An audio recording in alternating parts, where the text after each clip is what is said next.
be good for the nation, and it will reinforce the credibility of the LDA and the work they are doing. Thank you. See you. You are quite correct. Let's say thank you very much, James, for coming on. Let's hear you. Let's hear you.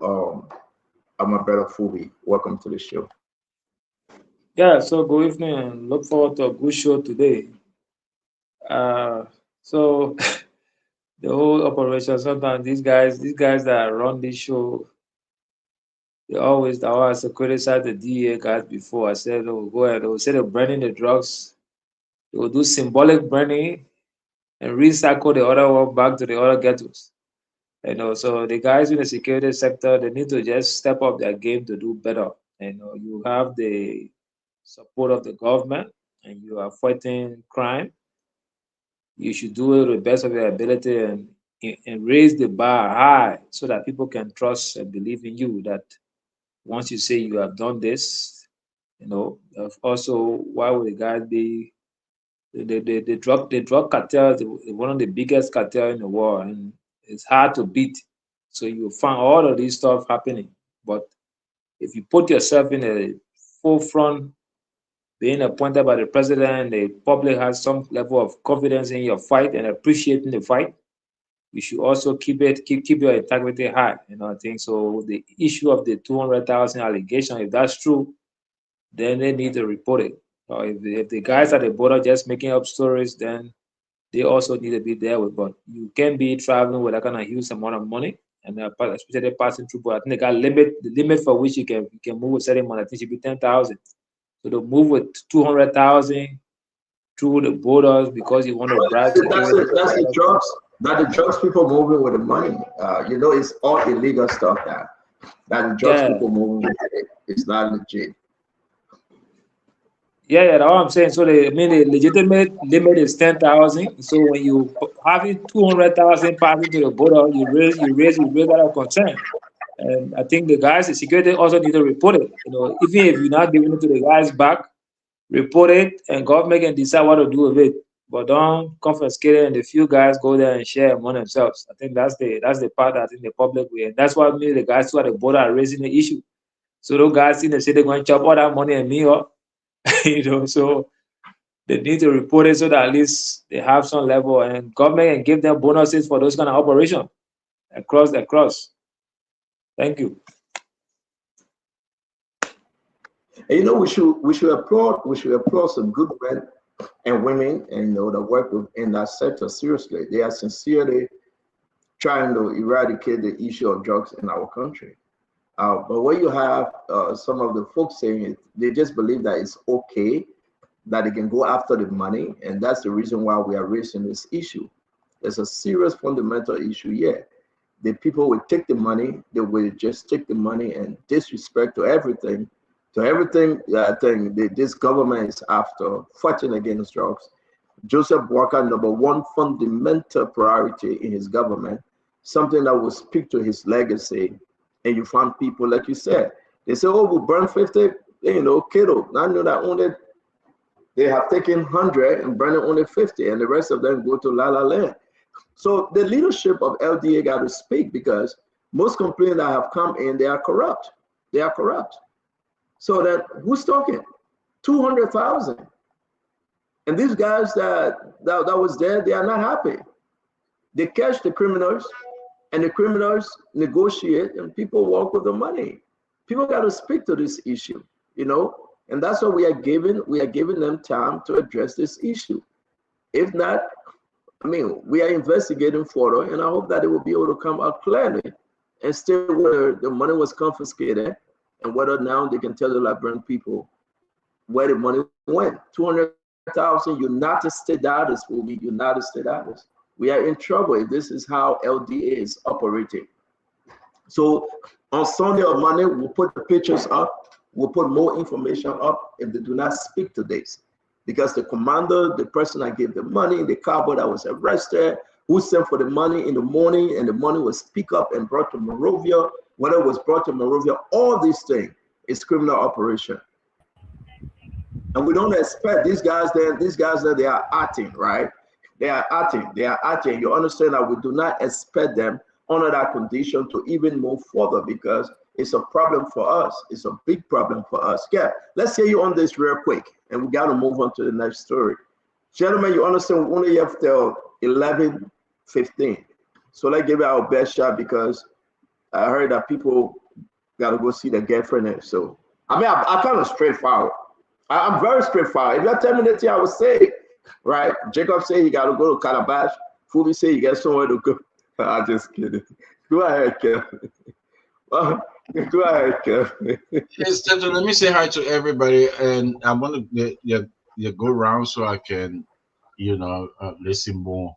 Kev, before you go ahead, before you came, we're playing some hard joke here between Stanton and Tamba. Some people taking this serious in the chat, in the comment section, that joke over joke.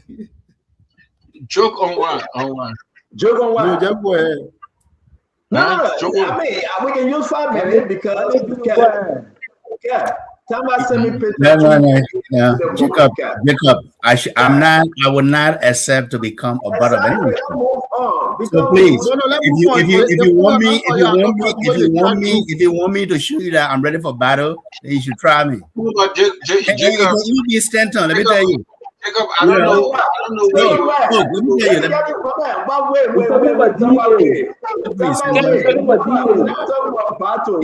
Don't mute me. Don't mute me, Stanton. I'm not gonna wait. No, I'm not gonna wait. Yeah, but I will meet you internally. Then when I hear first of all, let me say something. You owe me let me say something in your favor. You want to slander me in the public? Wait, let me say something in your favor. No, come on, man. Respect yourself. Okay, so the issue here is that you don't want to wait. That's fine. You don't have to wait. No, don't make me the joke of your show. I'm not going to accept that. My man. Look, I'm not going to talk about anyone's past, or anyone's history, but I'm not going to become the joke or the joke of your show. Tama, you will listen. If you want the day of the week of the month of, that's fine. It's up to you. But you will give us a chance to speak. Okay. Tama sent me a picture. And I told what movie on. I don't know why Jacob brought it back up.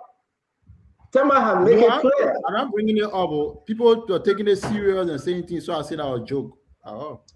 Okay, so let's move on now. Let me ask a question. No, let's move on. I'm not talking about hearing you about your in around, so we hear you. No, Kev, let's move on. I want to ask a question. No, Kev, wait. That's a beautiful day. Let's stick to the conversation, right? Welcome to the show, Winfrey Russell. Welcome, Jefferson Chessie, my brother Fubi Henry, my own brother, Paul Kennedy brother. Paul Kennedy brother, son-in-law. Fubi, welcome. It's good to have everybody. But let me say this. 2 a.m. Tama sent me a picture. But just give me 1 second, let me announce it. And I said, Tama, don't send me a picture 2 a.m. in the morning. To me, I feel offended. That's me. Tama said, Stanton, that was my birthday, and I wanted you to post it.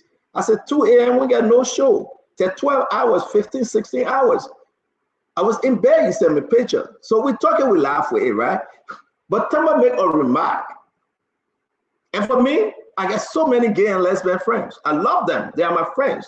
I get family members and all who involved in this. I take no offense. But Tama said, even if I am Stanton, you are not the person I go after. And I just gave up. You said and I surrender.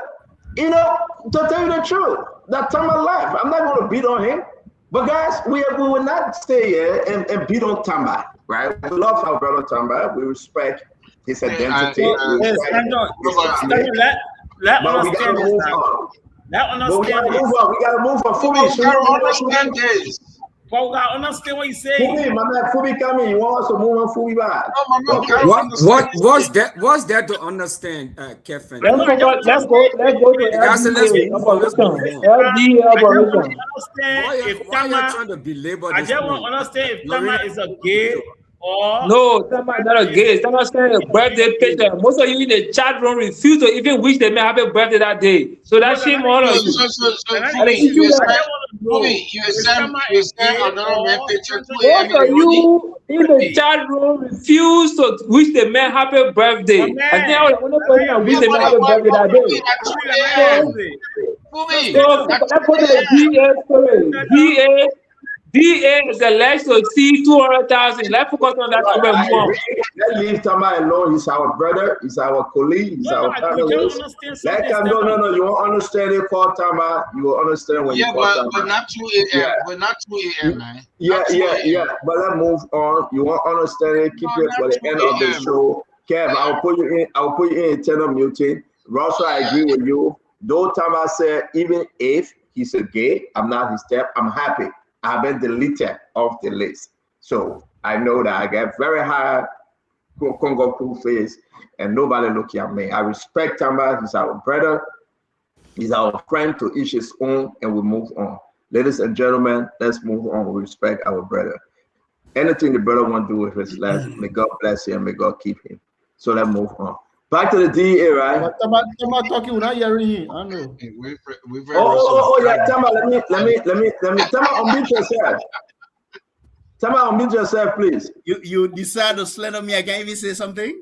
No, Tama, we're trying to make correction here. Tama, I'm not slandering you, brother. Let me tell you. Tama, let me say something. Let it be, but let me say something. But Tama, if you say something, then we'll say something. Yeah, we shouldn't make this about you.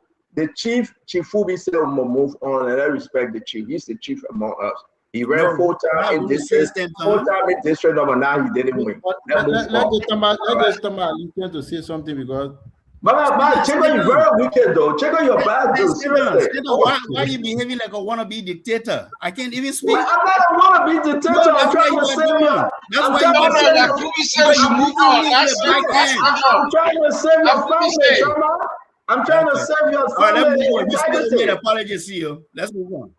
Thank you very much. If you only apologize because you sent me picture 2 a.m., then I would say let's move on. You lie, CEO. You lie. You are lying on public radio. When did you send a picture? Come on, it was around 10. Why would I send you a picture at 2 a.m.? Can you screenshot it and send it? Let's put it up. Yes, I can do that. Why would I send you a picture? But why you sending me a picture? Careful. I beg you. When anyone come on this show and say, CEO, you lie, then we must prove that I am not lying, right? First of all, Tama, I want us to move on. But if you want us to talk it, we're talking. And let's be frank. It's not your first time sending me a picture. Let's be frank. So I don't want to go there. But you want us to go there, we can go there, right?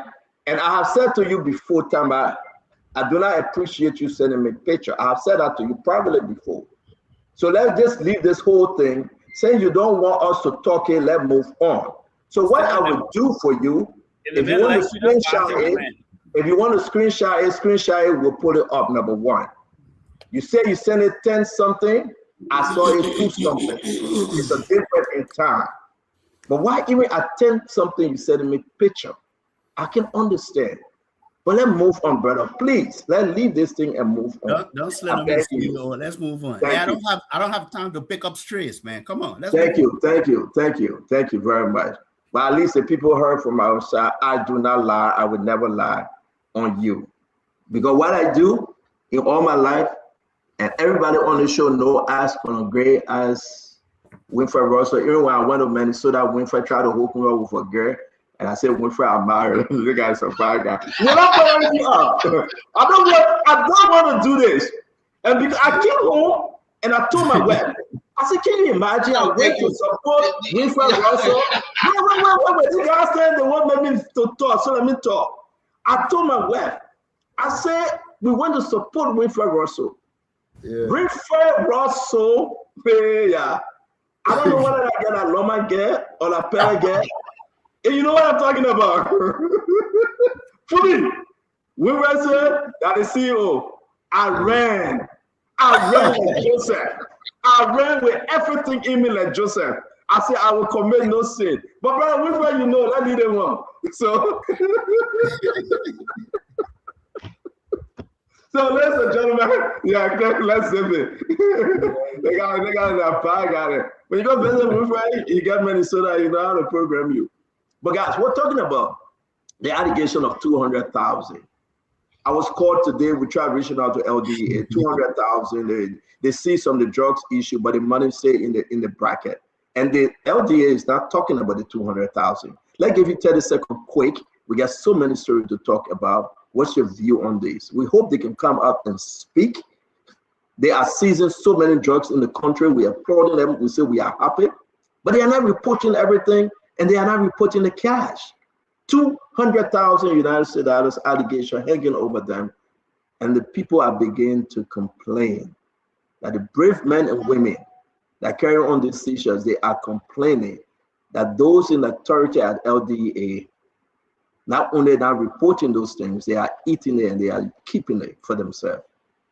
So let's hear you, Kev. Quickly, we'll go to Jefferson, we'll go to Winfrey, and Conor Gray, welcome to the show. Like I said, Stanton, I want you guys to go around on this. I will come in on that. Okay, so let me bring in Jeff. Jeff, what's going on? LDA, they are in the spotlight, Jeff. Yeah, Stanton, and good evening to the panelists. And Tama, how are you today? So yes, I read a story today and I followed it. For me, it has been a pattern within the DEA. They seize drugs, seize money, and we don't see them either fully destroying the drugs or reporting adequately the money that has been seized. In fact, the LDA law states that, if there's a vehicle that called transporting illegal substances, that vehicle should also be seized and either sold or disposed of by the LDA, or even a house that is used to host drugs, but we don't see them making these things public. We only see pictures of the drugs and the persons either selling or distributing the drugs. We don't see them destroying the drugs. And as for the money, it's normal. We expect this to happen within this LDA because it's happening in every branch of government. So and the LDA is no exception to what is happening. Thank you. Russell, let's hear you. Thank you, and good being here. Great seeing everybody. We have a full house today. So thanks to all of the listeners and viewers who are spending some time with us. And Lorena, thanks for holding down the fort in the studio. We appreciate you, and thanks for your service. Stanton, I mean, this is good. This is a good thing that at least we're seeing some interdiction happening on some really strong efforts that have been put forth by the Liberia Drug Enforcement Authority. So that's good. Now, what happens after they've seized and confiscated those drugs? What happened to put it back into the national coffers? They need to be held accountable as to what happens to the whatever they were to seize or whatever they get. That has to be made public, and those things had to be turned over. Now, if they were collecting those resources and they whatever that they were collecting in the execution of their duty, and those things are not turned over, then there's a problem. And so we need full accounting of everything that happened while the LDA while they are carrying out their functions. So I think for me, from what I see, this is a great start. But we have to, why this is a great start, we have to continue to the end of this and see that not only are they arresting and they were collecting this contraband or whatever they're collecting, they have to disclose of them. Let me ask you a question because we got to run quick. I beg you, Russell. We do not have independent group, and Colonel Gray will agree with me here, right? To monitor these different seizures, though, right? We do not have independent group within or that may come from outside, right? Once to report to, are they reporting to themselves? Do we have any independent group that they are reporting to? That, you know, yes, we seized 200,000 and we report it to the government, whatever channel through the travel, because these are huge allegations. Mm-hmm. These are huge allegations. And well, that's why within the system. That's why within the system, Stanton, there's an ombudsman. Okay, and these folks are the folks who are supposed to look at and vet these processes that the government already have. They've set up mechanisms in place to vet and look at these different processes. So if they are not doing the work, then we have to go back to them and say, you know, why? Now there are a lot of civil society groups in the country. I'm sure Jacob knows about many of them, and Fubi and Wanto and Dr. Brooklyn, a lot of these guys on the ground. There are a lot of civil society groups that can step in and help, you know, with that. Even if the government doesn't have an entity established to do that, they can be the eyes and the ears of the public. A lot of these civil society groups. That's why they're there. Thank you. Let me bring in Colonel Gray. Colonel Gray, this is just within your arena. Talk to us. Something is missing here, Colonel Gray. Well, Stanton, good day, everyone. It's important that when you engage in these kinds of endeavors, that you also have justice in mind. The person is not convicted of any crime, even if you saw them actively engaging in drugs. There has to be some due process. Forfeiture, what is known as seizure, don't just occur. You always have to remember that a seizure can be criminalized or it can be a civil situation. The reason why you need court, you have to prove that the property you're seizing, as a result, it could be the house where the drug was sold or was captured. It could be the car, the vehicle. You have to prove that the proceed from that drug sale actually got the individual those properties. So it can be a criminal matter, it can be a civil matter. But the fact about the matter, the chain of custody is what I'm not hearing. When they see something, there has to be some protocol called chain of custody.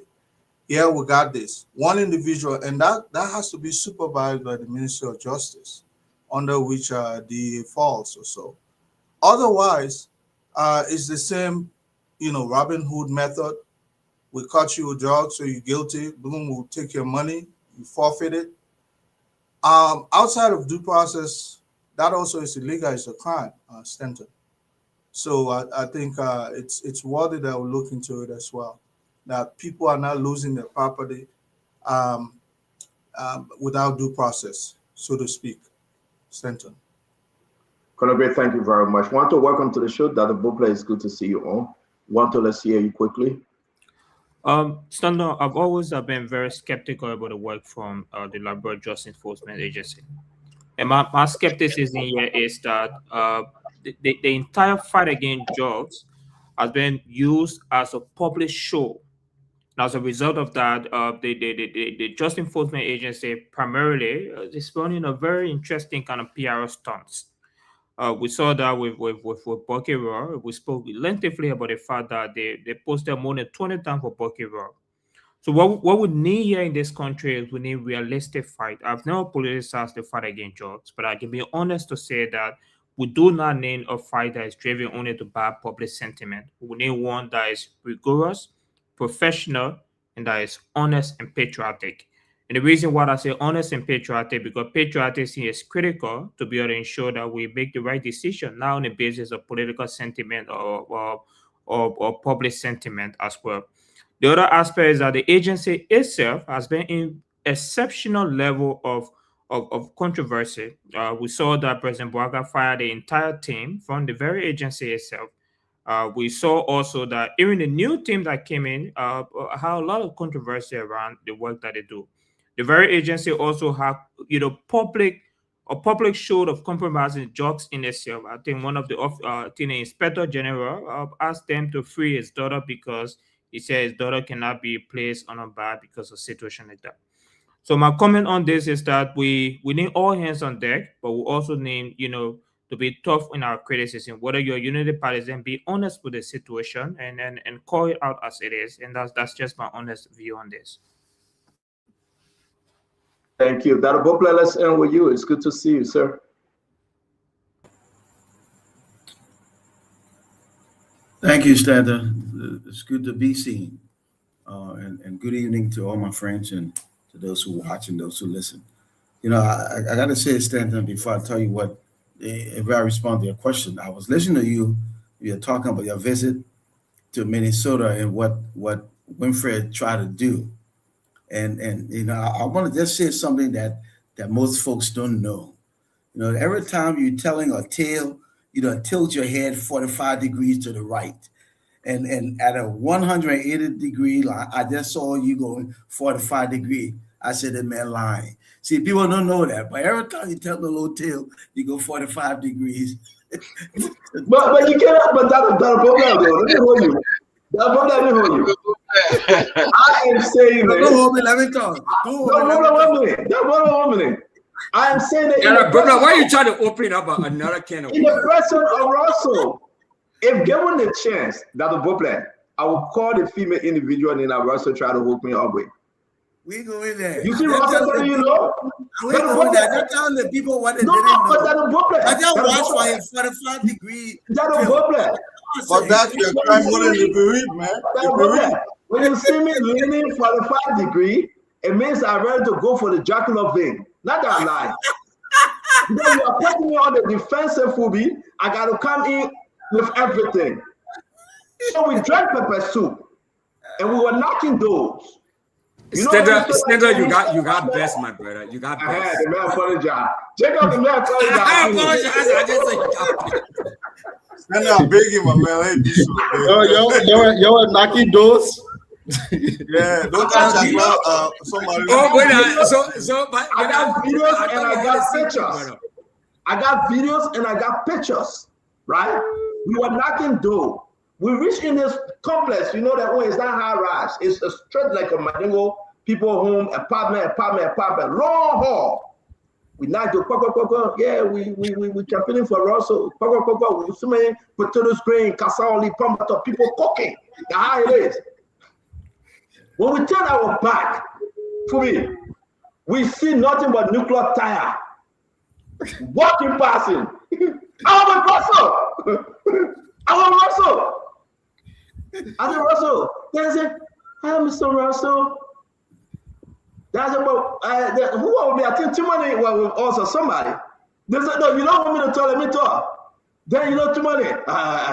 Russell, you get started. Russell, Russell, what? That Russell's my man. We're gonna be tonight. We're going over there. I thought Russell forgot it. They got someone at a nightclub, something they can go eat and drink somewhere in Brooklyn Park. They say, we're gonna go there.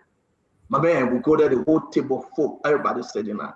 They say, let the CEO come out and talk. Russell told me, I finished sitting down, I can't sit down. Hey! The rest of history, we can't go there. We go there. But you know something? That Bopla, I have my faith. You still talking? No, I tried to get the testimony. I have God in me and I have my faith in me. Leaning down here one side. But I'm going to go ahead. Russell, The man So talk why about you say telling it's me. a long I'm time? saying nothing else. Let me get So to why the you say it's issue. a long time that's how you Let me get roll? to the issue. I'm the guy also know my brother. So CEO and fellow panelists and fellow Liberians everywhere, the LDA is critical in our forward march as a nation. And you just got to be on ground to get a feel of the reality. I went to rehab centers that are very understaffed, underfunded. It's real. Young people, smart kids, getting off the rail. So the drug thing is big. So their work is critical, not just in persecution, arrest, confiscation, but also trying to mitigate and make it difficult for these things to happen. So I say all that to say this. I think what's needed is an SOP for the LDEA. What you do when you find stuff, your next steps, your next step, the final step. Have a SOP and then communicate that to the public. Two good things happen. The first, you have a guardrail for all those who work in the agency. You set standards. But the second is that the public not only can hold you accountable, but the public can help you if they know what you do from 1 and 2 and 3 and 4. So it shouldn't be a thing where we're scratching our head trying to find out what the 2,000 kilos over here and the 1,500 kilos over there, what happened over there, the money that will come, what happened. It should be SOP. And be clear to the public. That's why our LD it does. 1 and 2 and 3 and 4. We'll support them, we'll cooperate with them, and I think together the fight against drug will become even more doable. So that's what I think is missing, and that's what I think they need to create and socialize that so the country knows, yes, how we operate. And I think that will help a lot. Thank you, CEO. I want to say thanks to all of you guys. When we come on Spoon Talk, it's not a place of fight. We come with laugh, with joke, we have fun like family. You should rest assured that you tell your own, we tell our own, we move on. If you're too serious, you're too mad after a long day work, just stay home. When you come here, we laugh, we joke. It's nothing serious. But what I said to you concerning Russell is very, very truthful and serious. And I had to be thankful to God that God kept me under there nothing. So let me move on. Today, yesterday we were at Sub Beach checkup, Central Person checkup, and I'll play some of the video because we've been trying to confirm that Peter Bono Jala is at Sub Beach. So let me play this to confirm.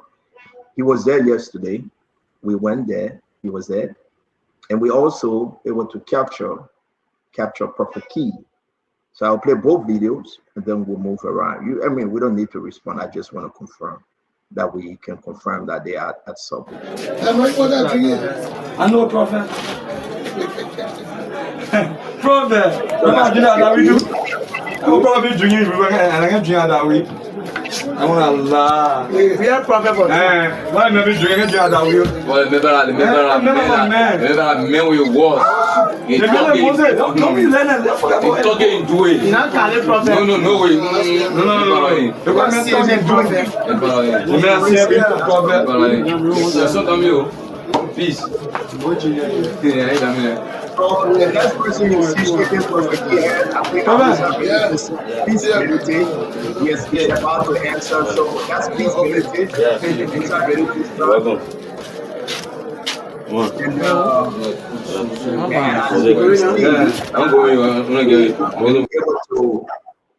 We were able to capture that. So to confirm, because people said peaceability was out, he is still he's incarcerated. Peaceability is, and Prophet Key chilling. He getting his drink on, like you can see. So we'll confirm that. So let's find the Peter Bono Jala video. Let's find Peter Bono Jala video likewise. I know, Prophet. From there, Papa Junior that we do. I will probably be drinking river and I can drink that way. I want to laugh.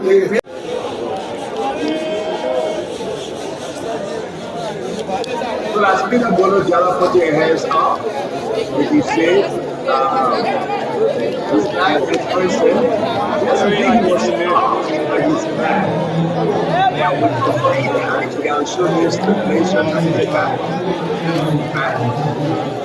As Peter Bono Jala is back.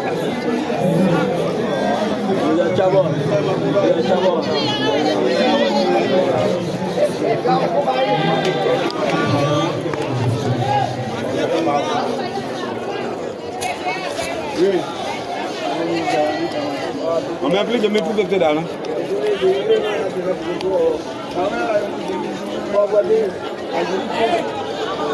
De me trouver peut-être.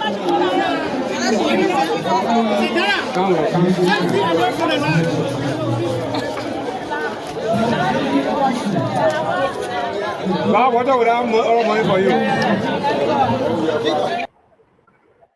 So we confirm to you that yes, indeed, we love to dig deeper.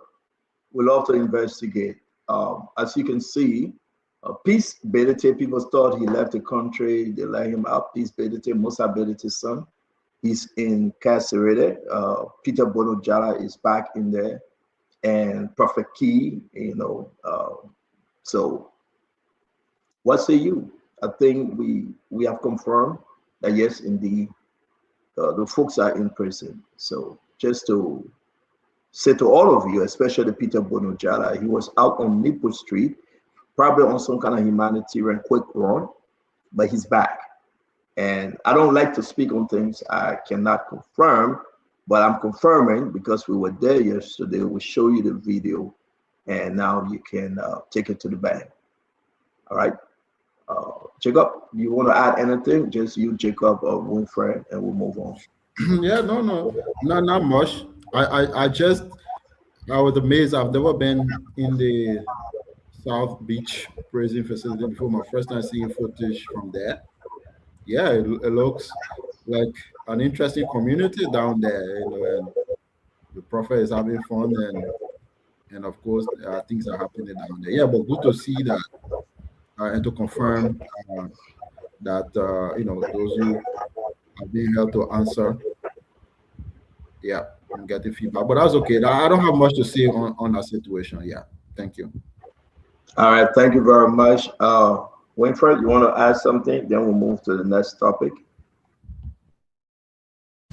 Well, yeah, no, it's good that we were to verify all the information received. I mean, that's one of the reasons why people watch us and listen to us, because they know that any information that comes out of here, that information is credible. So our credibility is always on the line. So when we have to when people try to question what we put out, it's always good to go out and verify, like what we're doing now, and verify all of the information that we receive. And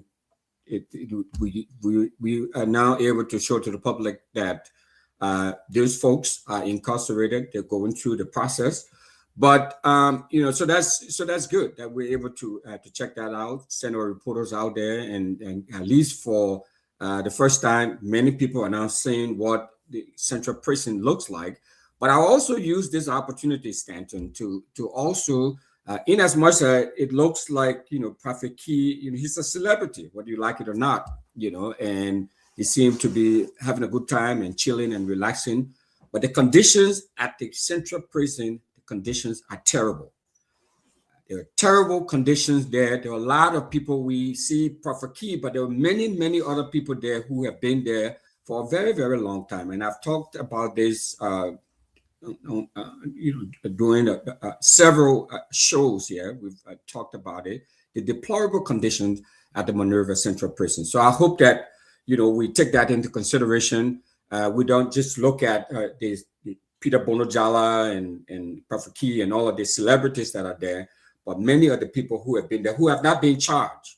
They were just there going through some very, very horrible time, and the conditions there are deplorable. So I just hope that we take that into consideration as well. So Stanton, just one more before we leave. go ahead. I think to be clear on this. The actual allegation is not that Jara is not in the jail, but he's there during the day, and at night, this government escorts him to his home. But the point is that he has sodomized a boy who is dying, and he needs to be placed in prison 24/7. And the problem is that you cannot have somebody because they are connected to the president or to this government, and then you put him there in the day, in the night, you put in your vehicle and take him to his home. He have a very restful night. Early morning, you take him back to the station, to the prison. This is not what should be happening. The law is the law. According to Boaka, let this man face the full weight of the law. He cannot be in prison in the day. We go and take pictures. Nobody's stupid here. You go there, you film him. Then in the night, they escort him in government vehicle to his home. He have a very good night rest while somebody's son is in the hospital dying slowly from his action.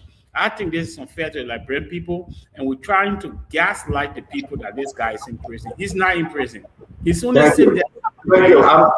Thank you. We respect that of your view, but again, Tamba, give you okay. So let everybody have a quick piece on this. Go ahead. Go ahead. I think what is very important here is we should be mindful of the misinformation and disinformation we spread on this network. And here's where it doesn't matter whether you're in opposition, it doesn't matter whether you're looking for a point to score on the current government. But we have a society that is very gullible, and they will hear things on the station, locally, and will believe it quickly. For me, what that video confirmed is that it is very important for the public to be reassured that this Mr. Peter Bono Jara fellow who has been arrested is in custody awaiting trial, prosecution. That's what that video confirmed, right? No amount of propaganda or spinning should change that.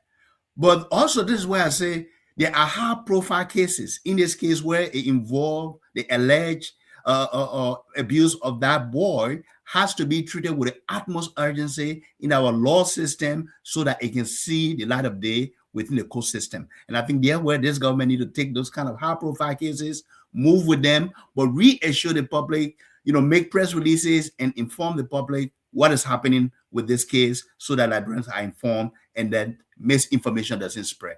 Thank you. I like your point. Indeed, that's what we do. Everything we can to go above and beyond to show, like Russell said, to our audience and the nation allies. And I'll play this video again. It's very important that we are in the Liberia prison. We are there in South Beach. We show videos. We record for the sake of our audience, that they can see what we say. We remain credible. Quickly, Chief Fubi. Yeah, I think that was a good one. Visiting and at least showing and clearing some of the doubts. A lot of people just lie for the sake of spreading falsehood. The issue of peaceability not being in the country, at least the video able to confirm, showing that the issue of Peter Bono Jara is out of the country and sneak through the border. At least it's being confirmed that he's in, even though our man spinning it talking about they can take him every night, carry him by early morning. I don't know why would the police want to put themselves into that kind of stress by taking moving in and out every night. You escorting to go sleep to your house in the morning. You by 3 a.m. you pull in a car again and take him back to the prison. This kind of propaganda, you can just throw that stuff away. The man is in jail. It's good that it's confirmed that it's in jail. Don't try to spin that kind of way for. If that's what CDC used to do, then sorry. But this is something that is confirmed that the guy is in jail, and you gotta give the police the chance. I mean, the justice system a chance to at least do a proper investigation. All we can ask for is speedy trial, so that we can at least close that chapter. Like Mr. Russell said, a lot of people in that cell that have been there for years, and some of them pre-trial detainees, they stay in there. Some of them, they are not even going through their cases. Their cases been on the docket for years. But we hope that we can have speedy trial for most of these guys so that at least they can have justice, both for the victims and that will close that matter. Thank you very much, Kev. Stanton, this is the most dangerous government we ever get in Liberia. Mo Ali and others went to that prison, took pictures and video. If you watch the video, you will see that the guy, Peter, whatever they call him, waving his hand in order to show. But you see that Mo Ali sent a picture to us? And let me finish. That's No, not. no, I want to let you finish. You said Mo Ali took picture and video. Mo Ali posted on his page. This video?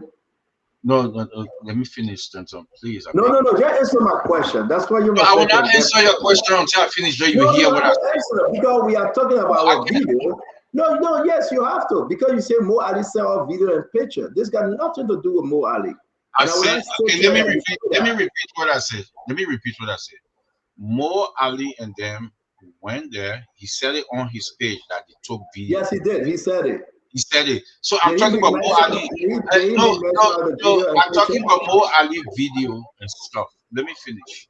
Stanton, let me finish. No, you're not finished. Answer. Did Mo Ali say he got video that he posted on social media? Did he say that? I mean, your network you're sitting on. Can I finish? That we were able to get. We managed to get video. We managed to go in the prison. Stanton, I am not talking about what Spoon did. I'm talking about the government and Mo Ali. I don't know why you coming to Mo Ali rescue and the government. That's not what I'm talking about. Because we are rescue government. I'm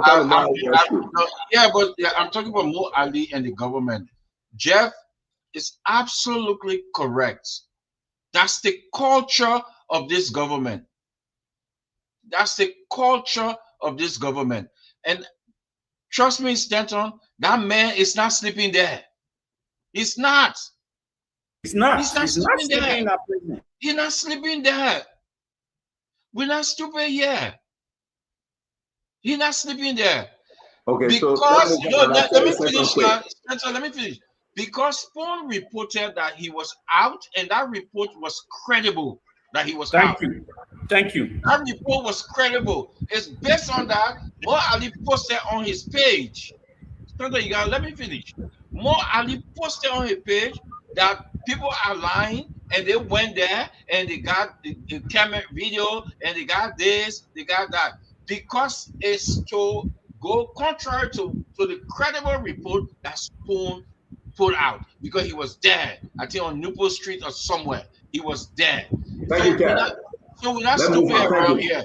That man, that's stupid there. Do not tie our investigation. No, you try to tie it. You put it in. I'm talking about Mo Ali. No, don't tie it to Mo Ali. Go back and listen. Go back. Stop interrupting, man. Go back and listen to yourself, man. You tie the chain. Yeah, you tie and change it. Let's go ahead. Nobody will teach you how to talk. You tie the chain and you can't say you tie it. Go ahead. We got a video. We got a video. Now we can confirm. Now let's go back a little bit, Colonel Gray. The scene with Kev Hassan and his brother Jefferson Chessie and the rest of CDC said Peace Ability was out and celebrating on his way to Ghana. It was the reason why we captured Peace. Kev, you can't interrupt all the time. Kev,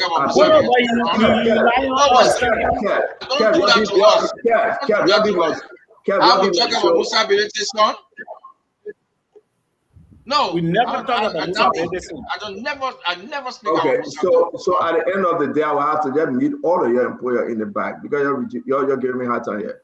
That's what I would do, man. Seriously, you can't wait. You know, we thought we kick Akara's grade off for us to have peace conversation. Then you're acting like Akara's grade. I can't give you. Okay, I'll meet you. You can talk to you. Let's go ahead. You know, it stands on this strategy that when you pin the government black, that will give the former regime the opportunity to come back into politics or to the executive mansion. It's a false, it's a false strategy. It may not help. So as a result, people are hogging onto their lies and to their, and to their statement, no matter how they see the truth. The man has already said the world is painted green when it's showing white. They will continue to hog on to that statement. So, but the truth here was Peter Bono Jala was seen on the grounds of the Saul Beach. And I don't know if I'm fleeing and I have a freedom to go sleep at my house, whether they'll see me there the next morning, I'll be gone. But this idea that people want to hold on to a certain lie because that's how they twist the head of their supporters, if that's the only strategy they have to come back into power, they might lose. Because tell the people what you are going to do differently that you did not do when you were given 6 years in power. And now if you're given a second opportunity, this is what I will do. These are the things we are playing. But to come and just stick onto one lie to the other, and then you hog it and then make it a part of your belief, like a religion, it's not going to help. The only thing I see in that video that turns my heart is the fact that I work in corrections, both juvenile and adult. I was a probation officer at some point. I used to work with juvenile offenders who are, in the system. When they put you on a supervision or you incarcerated, it's almost an unbearable, because there's something in criminal justice called just desert. The crime you commit, you should have equal punishment for the crime. I saw that place like a merry-making place. People are passing with, maybe that my eyes are deceiving me, some like alcohol. People are bawling. So in my heart, that's the culture that needs to change, that when people are incarcerated, they must pay for the crime that they've committed so that just desert can occur. I mean, the individual who was allegedly raped is struggling. I saw something laying out on the ground, whether that is true or not, but the accuser also is alleged. So, but remember, when you're incarcerated or when you're placed to pre-trial detention, you must also start thinking about, becoming the changed individual that you were not, so that when you leave from there, you'll be an example of, equal punishment, equal crime, something like that. I didn't see it there, but maybe freedom is more important than someone being incarcerated and allowed to have fun, But that if anything that needs to change in our culture, I saw a lot of good time there. It's just like people, in a good place having fun. Those kinds of people, remorse will be far removed from them. When they come out back, there's a tendency for them to reoffend. It's called recidivism in criminal justice. So I don't know if I like the scene, but the fact that it was verified that these people were there, that sends, a shocking importance to everybody who know exactly that, because I was believing that this guy were not there and probably he had escaped, but all the individuals they verified they were there, and So, that needs to stop those kinds of lies. Colonel Gray, we're not Not saying. But the I beg you, but we just decide to bash on this thing Go ahead, quickly to go. Senator. I beg you, because you know we will be leaving here very, very shortly. I beg every one of you, please, let me bring in one, two, and bring in Dr. Boble. We got to talk about musability. We got to talk about the other story quickly. We're appealing to you. This is the beginning of the weekend. Please allow us to leave you in the next maybe 20 minutes. So let's give it our best shot, folks. One, two. Sure. Thank you, Stanton. First and foremost, I want to appreciate the independent journalistic investigation from Spawn. I think it's worth applauding. In a situation as this, it's important to get the facts, and it's important also to be able to juxtapose between public opinion and what is truth. And I would say we all have a responsibility to be honest about the assessment of the situation. Notwithstanding, I like to take my point to a different length.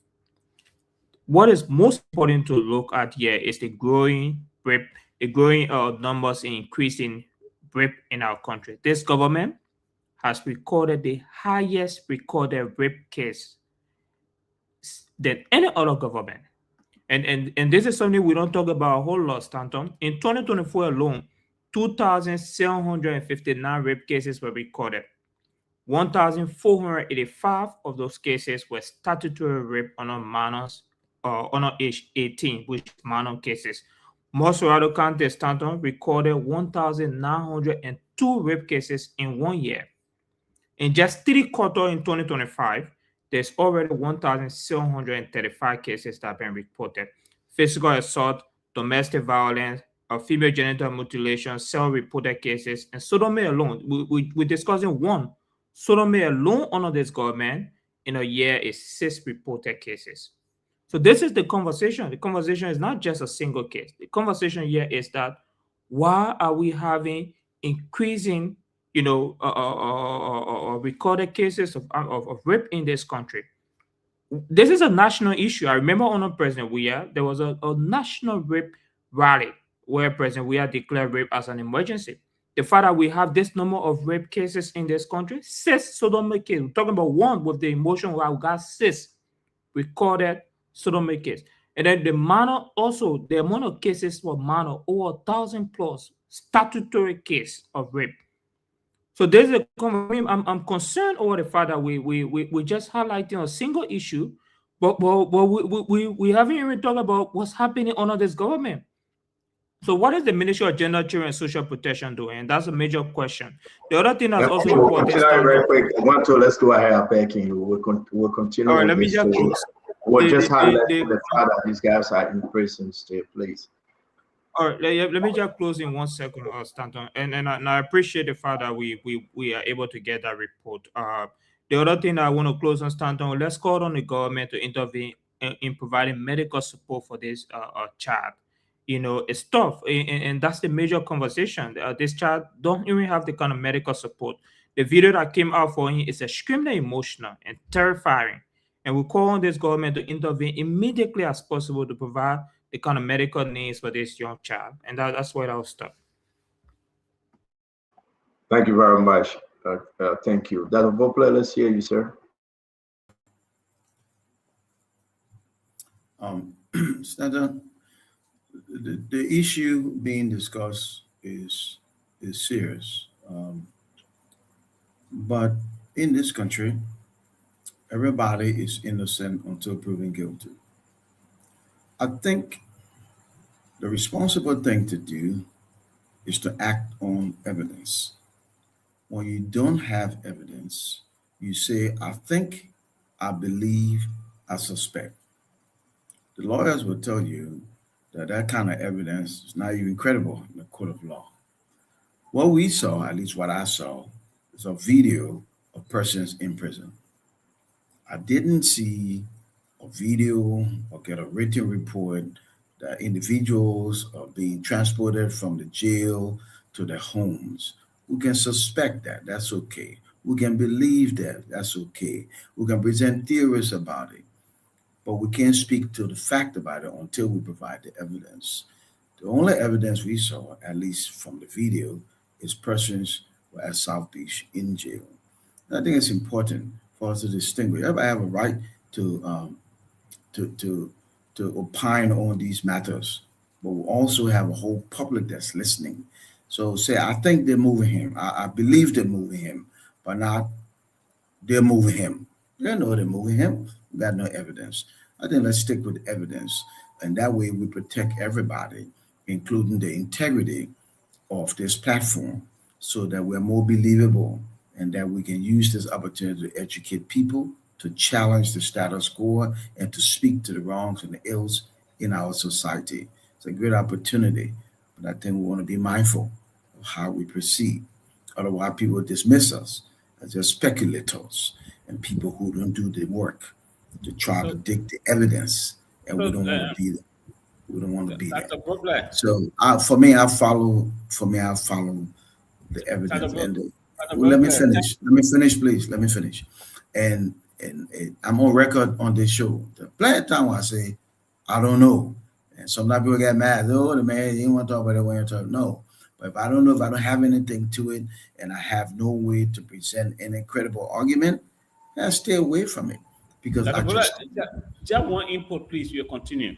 You sat on this particular Eh, show. Your why are spiritual you life interrupting me and constantly? Why are you misinformation that's interrupting all me? you said, man. Let me tell you, tell you. about. So we got to go. I beg you, Jefferson. We got to go. Dr. Bobler, can you please No, finish but let up? me hear last. I was simply No, saying no, no, no. Dr. Bobler is speaking, Jefferson. Please. I didn't interrupt anybody tonight. I was simply saying we do ourselves, the network, and the public justice when we stick with evidence-based arguments. You can say, I feel, I believe, I think, I suspect. It's okay. But you can't try to say, I know that this person goes from here to there and from here to there. That's all I'm saying. So we'll follow the evidence. We'll follow the evidence. Stand up just 1 minute.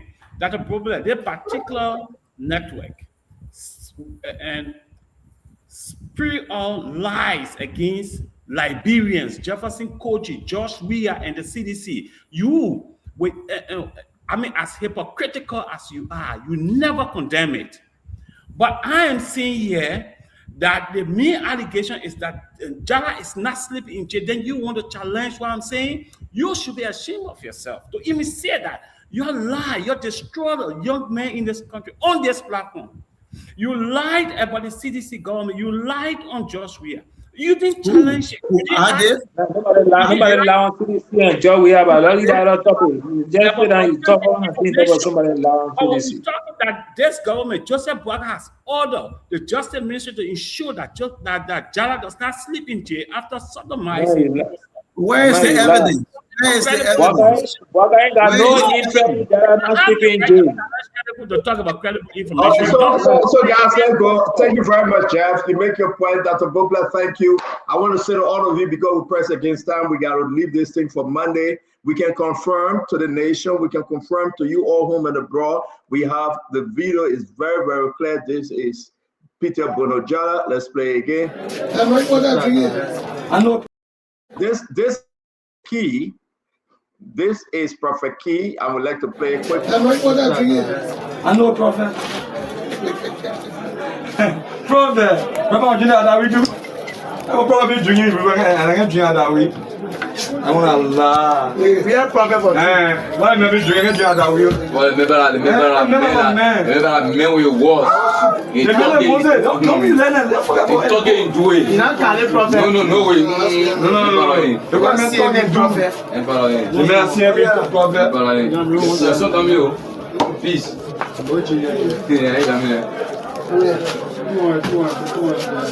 Prophet. Yeah.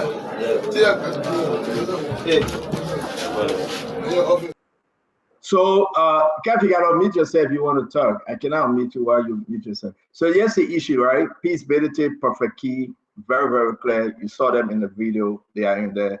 And now we're going to flip over to Peter Bonojala just to prove accuracy. Yesterday, it was all clear and done, and that's the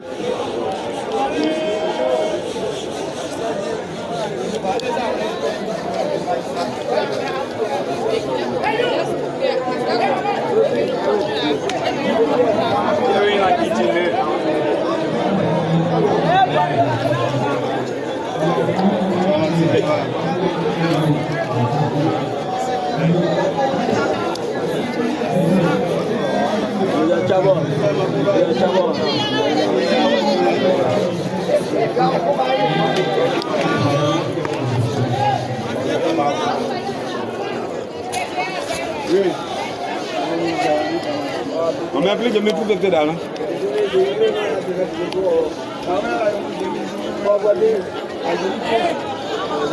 De me tout peut-être.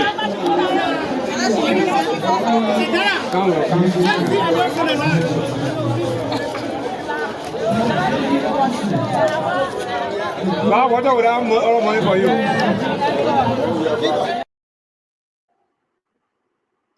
All right, so we want to say again, thanks to all of you. Amen. And it's good that we were able to do this. This is what we do. This is what we do continuously to even checkmate ourselves, but we can confirm that Peter Bolojala was out We can confirm that he was on Maple Street, but he's back. I don't know under what condition Winfred Russell that he was out. I don't know. If anybody gave me the reason why he was out there, that's fine. But we can confirm that he's at South Beach currently, as we speak. There's another situation. Phoebe Hospital. Let's play the video and we'll hear you guys quickly. That I reason we should not use a glove here. The glove not go for laundry stuff. This is a glove we're using. We are using a glove for years. They brought here a bowl or what? They say we should not use a glove on it. See the clothes? Hospital clothes. They stuff you see back here, they are all scratched. Now we are here, they're not working. We use a glove to wash our bare hand in the hospital. A clothes like this. Chineto can be brave and a race can be brave to work with the clothes. But presently, Phoebe laundry having the scratch here in hospital. You see this place? Nothing I understand for no benefit. Industrial machine need to be here. A referable hospital like Phoebe. Nothing I understand from the place. Not to say the money not here. We making money in the hospital, but have been used by the guys.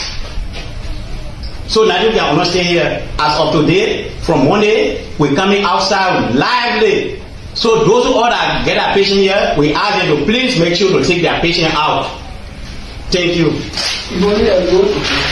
Don't worry, I know that what I do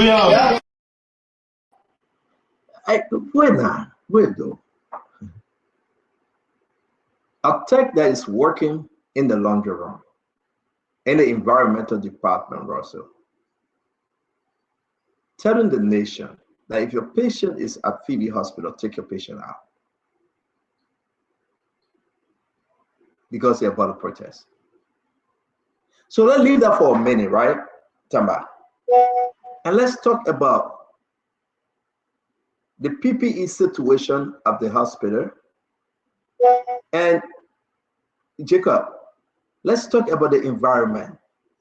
30 seconds quick, because that environment, minus what he said, is bad. Very, very bad. Phoebe Hospital or referral hospital. Look at that. Look at that room. Look at what they are showing us. Tamba, Jacob, let's start with Jacob. Jacob, talk to us. Are we missing something here, Jacob? Yeah, okay.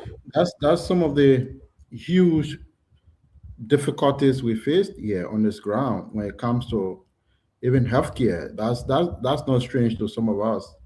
I visited Telewayan Hospital one time, and then at the time the acting chief medical officer took us around the Galator. I was leading a team from the US, and conditions were extremely horrible like that. So I'm not surprised to see also such a situation happening at Phoebe.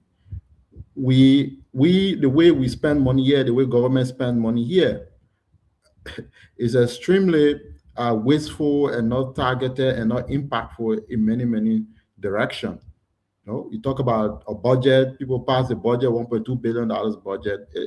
That's why it doesn't really mean anything to some of us when we hear these numbers. It means precisely nothing because it's a budget plan, the way we even allocate resources, and the way we even invest and spend those resources is open to a lot of doubt.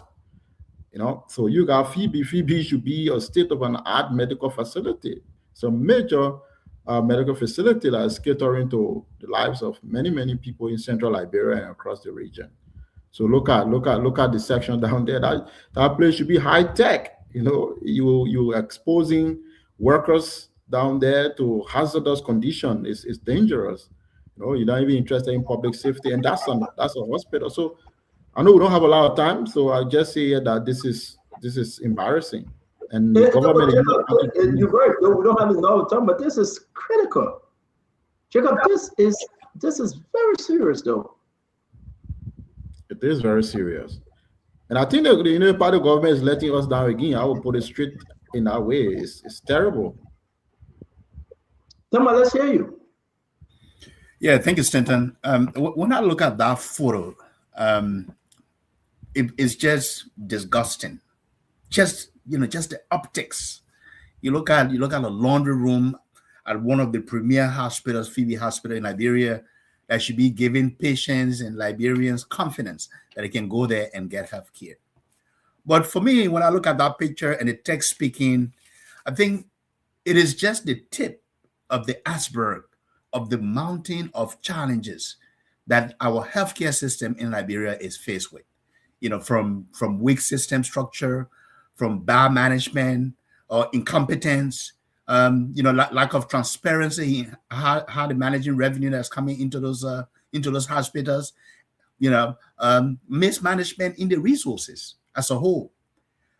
And I think this is where Liberia in this day and age, we are 180 years old. Healthcare should be on our priority list when it comes to funding, right? And I like to say sometimes it is not where you fell that you should cry. It is where you stump your foot.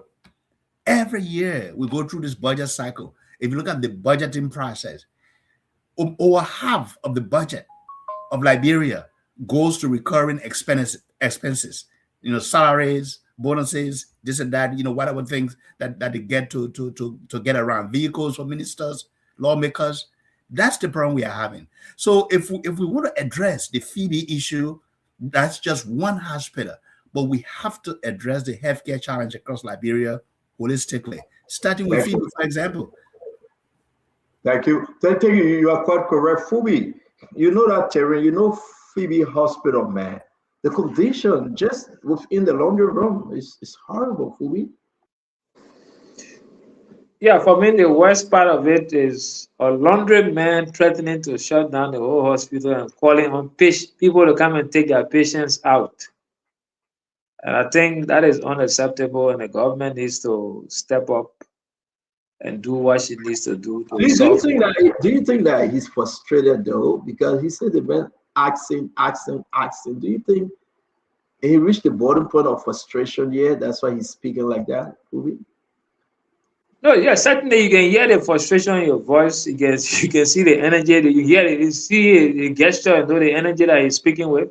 You know that he's actually frustrated and even condemning all the machines and calling them dirt that they are not working. They are just sitting there and they have to manually wash all of those stuff with their hands, and even talking about the place they hold your nose in or the stench. So it means the place is smelling. So that's a major issue. The government needs to step in, and it's not only Phoebe. Almost all the hospitals across the country is like that, and not only under this regime have been like that for a while. But the government now, you are in charge, so you have to take the bull by the horn and solve these many problems that you have that you met. And Phoebe cannot be shut down because of laundry guys. That's unacceptable. So whatever you can do to solve their problems, find a way to solve that problem, but you can't put patients at risk. They're already sick. Then looking at being shut down because somebody does not have the right tools to even wash. And their dirty clothes. That's unacceptable. And I think the government needs to step in, whatever support they need to give to Phoebe and whatever Phoebe management needs to do to solve some of those problems. All other hospitals across the country, how can they solve those problems so that we don't have the issue of being out of drugs, being out of this, even Mov doing weird town, the presidential convoy made an accident. And they had to leave take people from Brown County and bring them over because Phoebe never have to set them up. And and they even took some guys to Ivory Coast for bone treatment because their leg got broken. So it's sad. Thank you. Let me, Kev, let's hear you on this. And I want to play the entire video, but we do not have enough time. But it's online. Credit to those journalists that went there. And I want to say to all of you, the video is horrible. Whether we are time or this our time or Madam Salif time, it's horrible. Let's stop going back to where we are. That's the reason why the Phoebe say you not pay me good. I use why you something my vote, you harmonize my check, I will harmonize your vote. And they brought in Joseph Baker. 3 years now. 3 years. Yeah. I was just singing the same song. Stanton, this is the dangerous thing I'm talking about. When folks want to cover this government, I remember folks like Phoebe them who told the public that vote Joseph Iman Bokai, everything would change. Now he talking about Madam Salif, he talking about JJ Rao, and he going back to whoever. Seriously, this is For the record, we supported we are. So don't go there. Don't go there with your brother. You support we are. You support we are.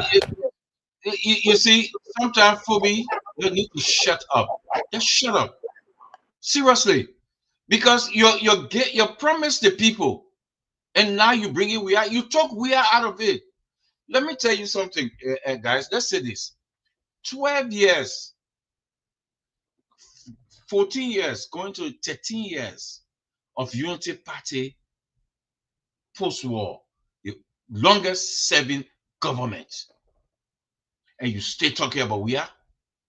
2029 will be 18 years post-war, longest serving government since 1971. And then we are project back. Then your thing is joke. Your thing is funny. Your thing is funny to lie to the people. Your thing is funny. It's not funny. You understand? But look at the hospital. Look at the hospital. After you promise the people, then you come back, you neglect everything. Imagine the president using $1.2 million for 2 Lexus cars, $10 million for his home in Foya. The people don't have gloves. $10 million plus. Thank you, Kev.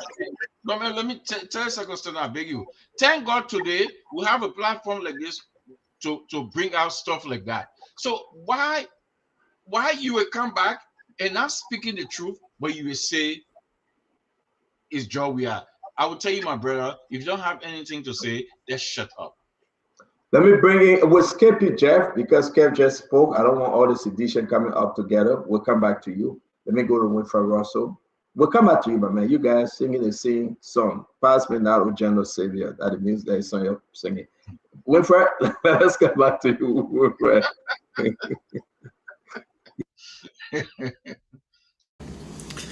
Yeah, I mean, Stanton, I think many folks have said it already. There's no question about it. I mean, this is very, very bad. The Unity Party is in office, but it is not in power. And this is a clear indication that this administration, this government has its priorities all mixed up. This is just Phoebe Hospital. And we all know the importance of Phoebe within the healthcare system of the country and where it is located, centrally located right next to one of the major universities in the country too as well. I don't know the funding mechanism that now exists, but I do remember that Phoebe was once funded by the Lutheran Church. And I was part of an effort here in Minnesota just a few years ago. We were trying to provide some water supply system and solar system for Phoebe and current Lutheran Hospital in Lofa. So that's how I know a little bit about that. But seeing that footage, so that's just Phoebe, which is one of the major hospitals in the country. You can only imagine what hospitals look like in other parts of the country. Smaller healthcare facilities. The 3 major areas that we need to focus on: education, agriculture, and healthcare. And our healthcare system is deplorable. Government needs to focus on this as opposed to spending money in all of the other areas it's spending money in. This needs to be a priority. I mean, we know how basic and how cheap gloves are. You know, we produce natural rubber in the country. We can't even afford latex gloves. PPEs, we can't even afford that. I mean, it's an embarrassment. But yet we're driving around in these big fancy cars. We're taking all these big trips. So our priorities Thank you. completely. Thank you. And the Russell, right, we'll continue with this. Let me bring in Ed Remy Gray. We'll go to Jefferson after Ed, Wanto, and Dr. Bukla will take us home on this. Sorry, guys, I will run it through this thing as fast as we can because we are under restriction to do so today. Couldn't agree? Stanton, this just shows the enormous problems this administration inherited. And I encourage the culture of whistleblowing, where people are coming out. Rest assured, under this regime, nobody's going to hunt you down at night because you showcase something that is so important. And sometimes this can also provide a culture of where citizens within the region will come to the aid of that clinic. Don't be surprised, the Bong Association is one of the largest here in the diaspora. So I want to believe that this is going to touch their hearts more than anybody. So the individual showcasing some of these things, I will applaud him. And like I said, it's not going to be, nobody's going to come after him. That's the kind of culture we have today. But if you ask me, Stanton, I would say, many other institutions look just like that. And so as a people, that just tells us that we have a big problem to take care of the helpless, people who can afford health care and so on and so forth. So kudos to the guy who showed us this facility, and we hope that that will trigger the minds of people who have that, that soft spot to help some of these kinds of institutions to grow. Government can do all at once, and I believe we as a people can come also and help. Stanton. Thank you. Thank you. Let me go to Jefferson. Jefferson, I'm going to play the rest of the video after you guys speak. It's even worse, and I think we should do it. Jeff, let's hear you. Thank you, Stanton. Thank you. And Stanton, what is happening, like what my colleague said, is that it's just the tip of the iceberg. Under this regime, Joseph Boakai has abandoned our health sector, has left our people to suffer. Go JFK. It's even worse. And we expect this to happen, Stanton, because if you have all this, the SOEs, the state-owned enterprises not contributing to the budget, where do you think the government is going to get money from to sponsor these hospitals? When all the SOEs are taking the money to build that $10 million retirement home in Foya for Boakai, where do you expect the government to get money from to go and support these hospitals?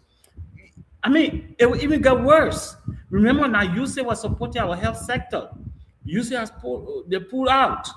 So now that burden is left on the government, and at this critical stage in our economy, you expect that all our state-owned enterprises are not contributing to the budget because they're contributing to the construction of the $10 million retirement home for Boakai. So you don't expect anything good to be in these hospitals, Stanton. It's worse. Go to Redemption, our Redemption Hospital the other day. We have 2 patients in 1 bed, no medication. Staff there are not being paid. It's worse in other hospitals. I'm telling you, this government has abandoned the people and left them to struggle on their own after collecting taxpayers' money and using it to satisfy Boakai. But you, Stanton, you are aware that they said clearly the reason why these state-owned enterprises were not contributing to the budget is because they were contributing to the construction of a $10 million retirement home for Boakai in Foya. We expect worse to happen. 2 years in power. What do you have to show? Nothing. Our health system has deteriorated so drastically. JFK is a mess, no electricity. Mothers are giving birth at 2 or 3 on beds. In JFK at the maternity hospital. You saw that. You saw the video showing that a woman was giving birth on the street under this administration in the 21st century. It will get worse. It's not going to get better. Stanton? Thank you very much. Dr. Poplar, let's hear you, and then we'll go to 1, 2, 3, 1, 2. A few things. First, healthcare is not a political thing because sickness is an equal opportunity afflictor. Anybody can get sick, everybody can get sick. Second, Phoebe is not a government hospital. It's a church-run, Lutheran, sometimes Episcopalian supported. That said, though, Phoebe is a hospital in Liberia. And any hospital in Liberia that has challenges should be the concern of all of us. And so I am concerned. We all should be concerned. What I do think that will be helpful if we were to reach out to the hospital, Stanton, and let's hear from those who are responsible for the hospital. I think that would be helpful. It give us a better, more balanced perspective. Dr. Sangawola Ricks is the chief medical officer. She's pretty sharp doctor. I don't know what's going on there. Phoebe, I used to know when I was a student at Cuttington. It was an excellent hospital. It's a referral hospital, and they help us produce the best nursing program in Liberia at the time. But any photos like these is very concerning. It should be concerning to all of us. And I think context and an attempt to help provide some solutions will be good. So I think a conversation with a spokesperson or Dr. Ricks or somebody from Phoebe will be helpful for the purposes of helping the hospital so that it helps more Liberians. And I will say this as my final word, Stanton. I believe, having looked at the budget over and over again, that we're absolutely spending less than enough on healthcare. I think we're spending way too much money in non-productive sectors, and we'll be bold, we'll take some money from these places or all these benefits that we really can live without and put it in healthcare. A productive population, a healthy population is a productive population. And that's one of our best shot at providing a robust economy, let people be healthy. So I think the government need to be bold and spend way more money on healthcare because we're not spending enough. Let me ask Dr. Brooklyn a quick question. Even though this hospital is a quasi-private hospital, because my understanding is that some of the responsibilities for running this hospital, both the current Lutheran hospital and this Phoebe hospital, it comes from the government of Liberia, right? I mean, the government helps to subsidize these all hospitals. You're right. All hospitals in the country. Yeah. So, okay, Damantara, great. Thank you so much for that point, Winfred. What is very interesting that we saw from Dr. Bople is cleverly creating a privatized perception over the hospital, failure and the government failure in our health sector. The current budgetary allotment has $2 million to Phoebe Hospital. And I'm sure he probably jumped over that with the private hospital, viewpoint. So the government is funding $2 million into Phoebe. But that's not the only case. The most important thing that this entire situation reveals is massive corruption in our health sector under this government. Because with the budget is here, how much the government spending in health sector alone.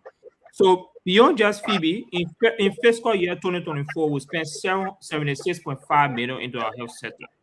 In fiscal year 2025, $91.3 million into our health sector.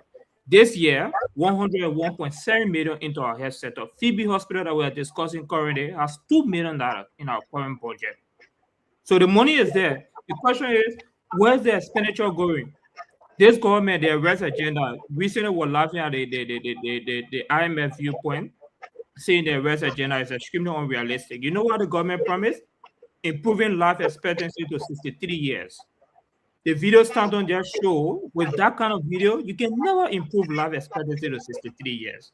This is why IMF looked at the entire Unity Party plan and said this is fiscally unsustainable, impossible to achieve, and it's a mockery. Because the Unity Party just projected unrealistic perception into the plan and said, yes, this is our agenda. If you say you're improving life expectancy to 63 years, it can never be done with this kind of video from Phoebe. But that's not the only case. The only case that's also important to review in this situation, as Stanton just showed, is what we know specifically that's happening to our health sector. This government, the Ministry of Health, refused to make public the 2025 surveillance report under this government. Have any of you read the surveillance report under this government? It's worse. They refused to report it. 206 maternal deaths reported cumulatively. 187 out of 206 of that, 91% occur in health facility. Over 67% of the deaths have been reviewed, and it shows that 91% occur in health facility. The other thing that's also important is 961 neonatal deaths alone reported in with one of that report. There is exceptional layers of maternal mortality across Liberia. The health sector is worse. That's the situation, not Phoebe alone. And we are spending massively into the health sector. So let's avoid this kind of analysis to say Phoebe is a private hospital. You're spending $2 million into Phoebe and you're saying private hospital. That's not a fair analysis. So this situation we should have more conversation into where our money going. We're spending $100 million into the health sector. Where the money going when you're having a situation today? It means this government have massive corruption into our health sector, and we are not investigating it. We're not speaking directly to it, and we are spending money, and the budget to it allotment is not going. In fact, there's no innovation into the health sector, no new treatment care, no planning process. Even infrastructure is worse.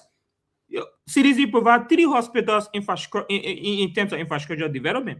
This government is spending $100 million. Comparatively with CDC that provide 3 hospitals, we can't see anything like that. That's the difference, and this is the conversation we should have. Thank you. I got to bring Isaac on. So, let me just put it briefly in the back where I bring Isaac on, please. Yeah. Well, but while we do that, I really want to say to all of you, it's discouraging. It's very, very discouraging. We got to say, Isaac.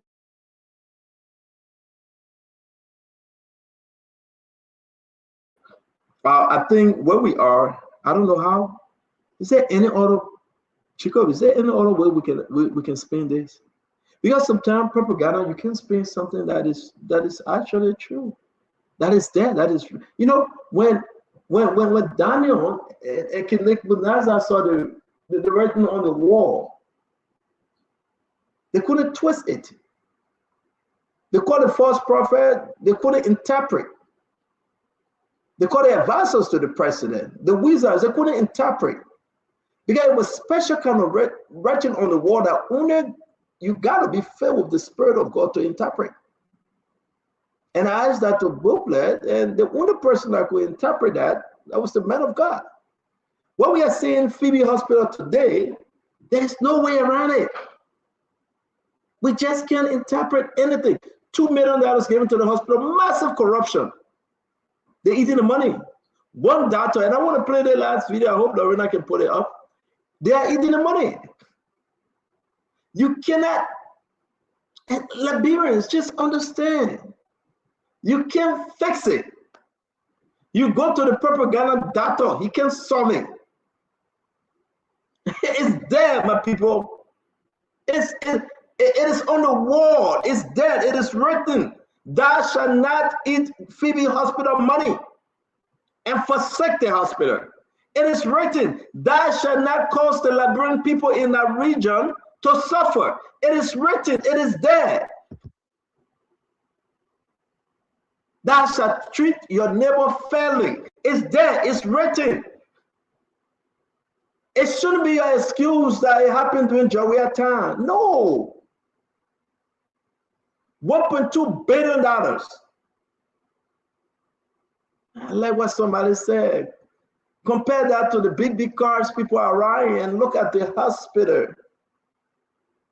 Thou shalt not steal from the Liberian people, but watch the rest of this, and we'll bring us a door, and maybe we'll just pause and keep the rest of the story tomorrow. This is discouraging. This is discouraging.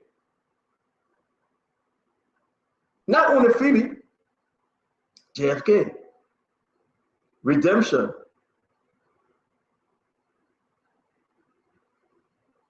The government said they're paying the people, all hospital, all medical personnel, they're paying them. He said that.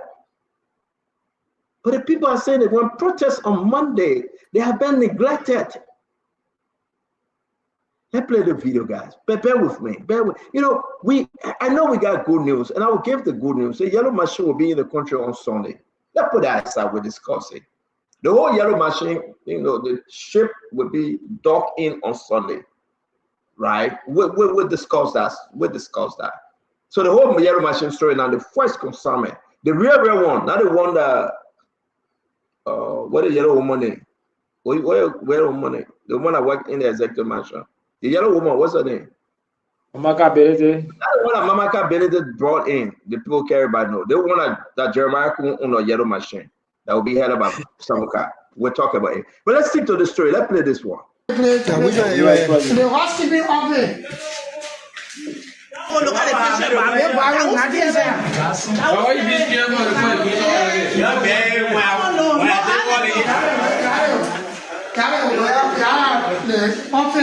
For the housekeeping. Oh, yeah. Housekeeping. Yeah. And the place is so good. Don't let them work on you. Not tell the place. Reserve bathroom. Don't let them work. So housekeeping. Are the housekeeping here? Yes.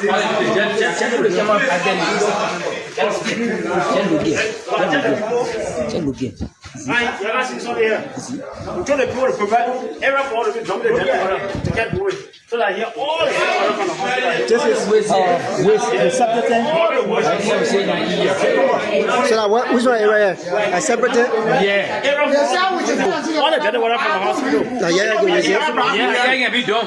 Now here everything I've been done. All the place we told the people to provide every part of it. Now we got money to provide. So where to me they go everything be food where? You go and say I play this thing like this. It was a gap right here for the pay 1,000 naira. Once you go to their office, see that type of Now government saying they say no driver, they get paid any driver. Few say they don't get it. I'm looking at the ambulance for more than 5 years parking. Yeah. I tell the people.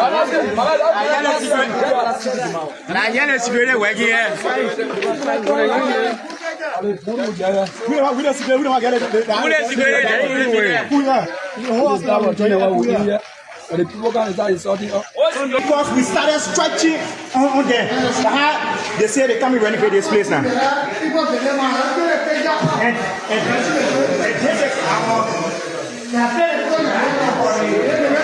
What? Come and see. The Obi-Wan back home.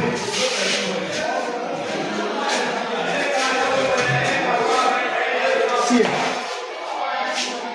The Obi-Wan back home. Look in the other place. So how you expecting a baby mother to use this combo? How you expecting them to use that combo?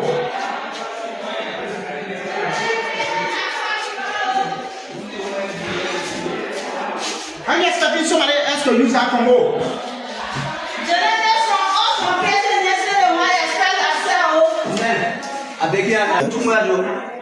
Check on your please. Yeah, more than 2 weeks now, my stomach been hurting me. I come into the hospital every day. That's what gave me appointment. I can't see the man. Since today, I can't give them money and stay here. I can say, hey, right, I put it that to the point. Yeah, they're going to be facility. Only one title here, and they have to do everything they want. We're suffering. And then when I be hospital, get you contact when you can't give you more than 2 weeks, 3 weeks before you meet that. When I signal out to care you now, in one day you will die. So you're ready to the phone solution to our problem. Yeah, thank you. The phone solution to it. Thank you. Who the senator in Bon County? Senator in Bon County. Who the senator? What's the name? The two senators in Bon County. Chris Moy. And Johnny Play. I know. Prince Moody, the representative. All the lawmakers, yeah, believing what's his name, the Muslim one, Melvin Cole or Malvin Cole. J. Melvin Cole, Fode Famble, James Cole, Mama Mensa, Briggs, yeah. You know, it's a lot of them. Prince Murray is more. Prince Murray and family more to the rescue thing. I would say this to you, Isaac. Let's hear you. It's bad. It's extremely bad, Isaac. Let's hear you. Starting, I thought bad can be an understatement. Just to give you an idea on the difference between what people say and what people do, I want you to go back to the campaign trail and listen to President Buhari talking about how deplorable the health system in the country was at that time. I want you to listen to President Buhari tell the Liberians how they will get treated once they go to the hospital. I want you to listen to President Buhari tell the Liberians how medicine will never get low from any medical facility. But then I was doing a very quick research from World Bank that says the lowest death rate. I look at this from a trust perspective. Guys, can we meet ourselves? Russell, can you mute? Russell. Oh boy. Go ahead, Isaac. So, but then I went to do a little research and I came across an article basically referencing World Bank's data that shows that the lowest death rate per 1,000 Liberians happened last in 2023. We'll share in the chat room. This is one of the many reasons why we continue to argue sincerely, though, to the Liberian people that the Buhari's years of serving in government did not actually come with the experience one who have hoped for. If you have a country today, after you listen to health workers singing in the night, if you harmonize my salary, I will harmonize your vote. Coming fast forward to another era when not just harmonization of salary, but death of people becomes permanent, you know we got a problem. You know we have a problem. If an international organization, very credible, is telling you that the lowest time in your country's history when you have very few people passing out because of medical issues, then you should know something is right in the country. I was driving, coming, and I decided to check on, and I was seeing the videos you were posting. I wouldn't have imagined that this was what the Liberian people voted for. No. How come instead of taking one step ahead, it seems we are going 5 steps back? How come? How come? How come? This is the 3rd year of the Unity Party, and you're hearing people such a way. And let me end on this.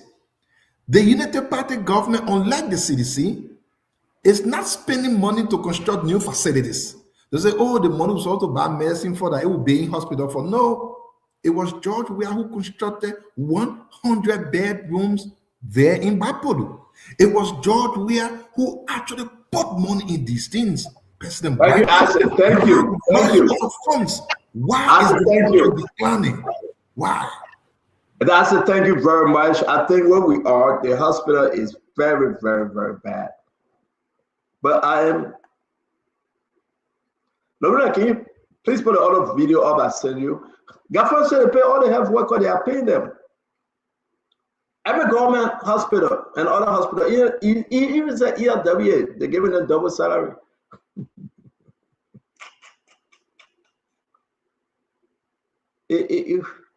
Something seriously happening to us. Let me know the one I just sent you, Mama, please check it out. Something seriously happening to us, and we hope that we hope the government can let's know Gafan. Then we'll go. Thank you, man. Let's know Gafan. The biggest donor was Lucid, but the government intervened. The fact that things have not reversed was on account of government's intervention. We've also increased the salaries of health workers across the country. We also increased the salaries of health workers across the country. Pio Tabata.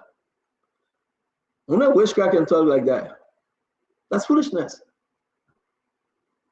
The minister law every day. The people say they come to protest. Government said we increase your salary. So, what's going on?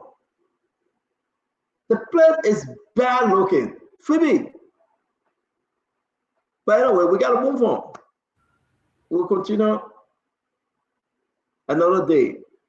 Black people, the only thing we can do is to tell you, yeah, and then you decide.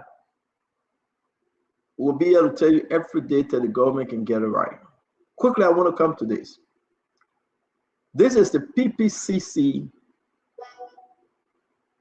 director. His name is Burgess Johnson. I think that's his name. I hope I got it right. He got a problem. And the problem is he appeared before the House of Representatives and he spoke the truth. So that good problem. This is what he said.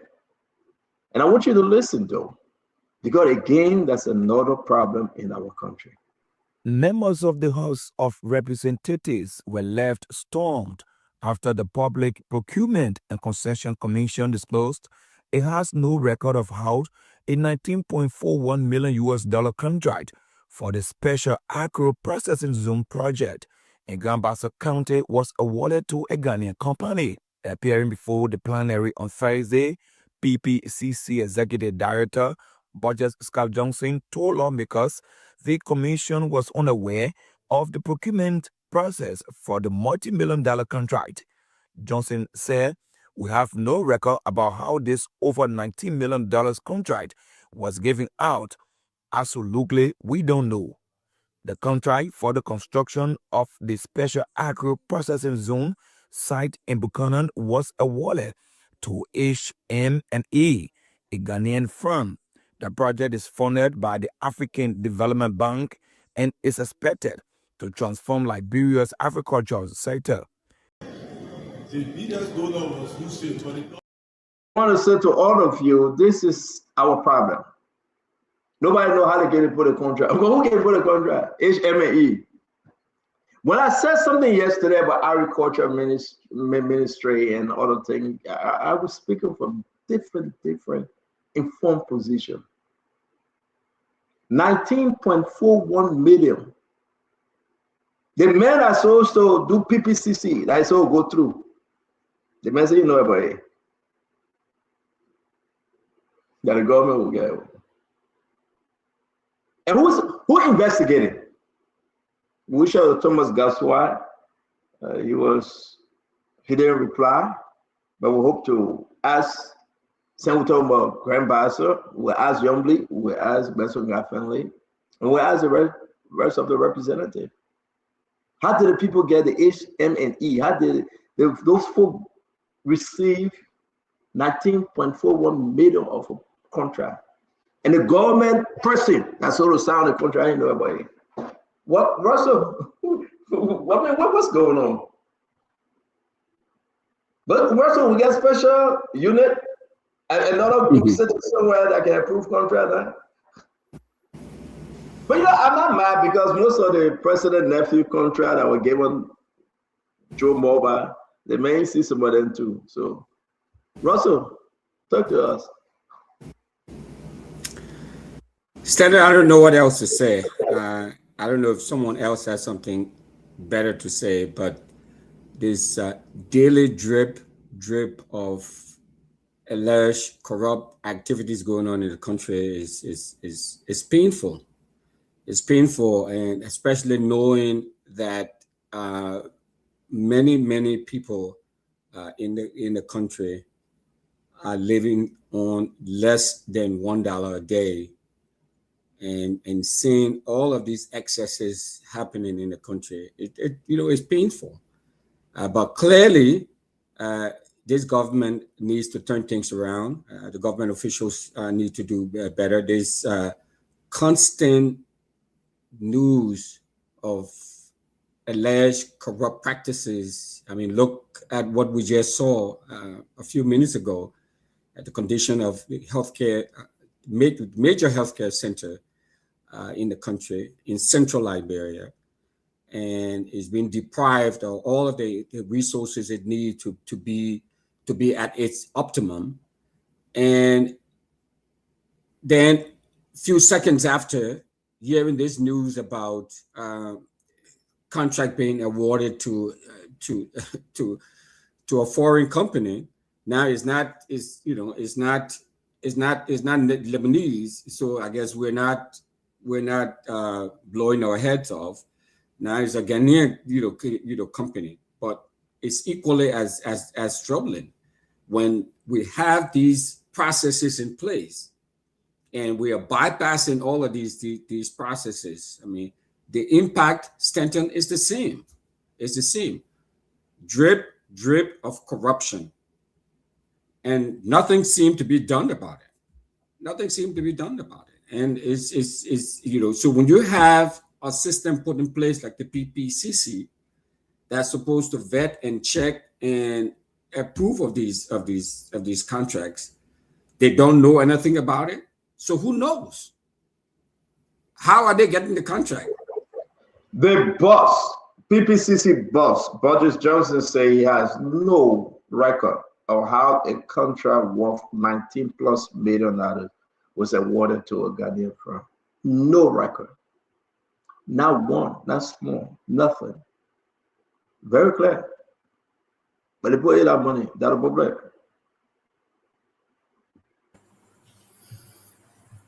Stanton, the two issues here for me. One, we have a very large government, but it's not working nowhere close to what it's supposed to do.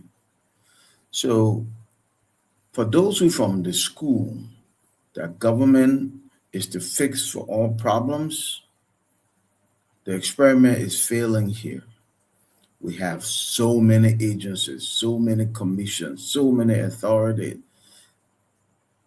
and it's still not working. Because government is meant to be a referee, not player, coach, spectator, all in the same game. The second part is we really need to think and ask ourselves, which country in the world is thriving that gives almost all its contract to non-citizens? Point me to one example. Let's be intentional about Liberians getting contracts. Announce it, publicize it, give Liberians time. Be intentional, call Liberians to collaborate and put the resources together because we got the resources. We plenty out there. But we keep outsourcing. Even in immigration, you outsource to non-Liberians. You encourage capital flight.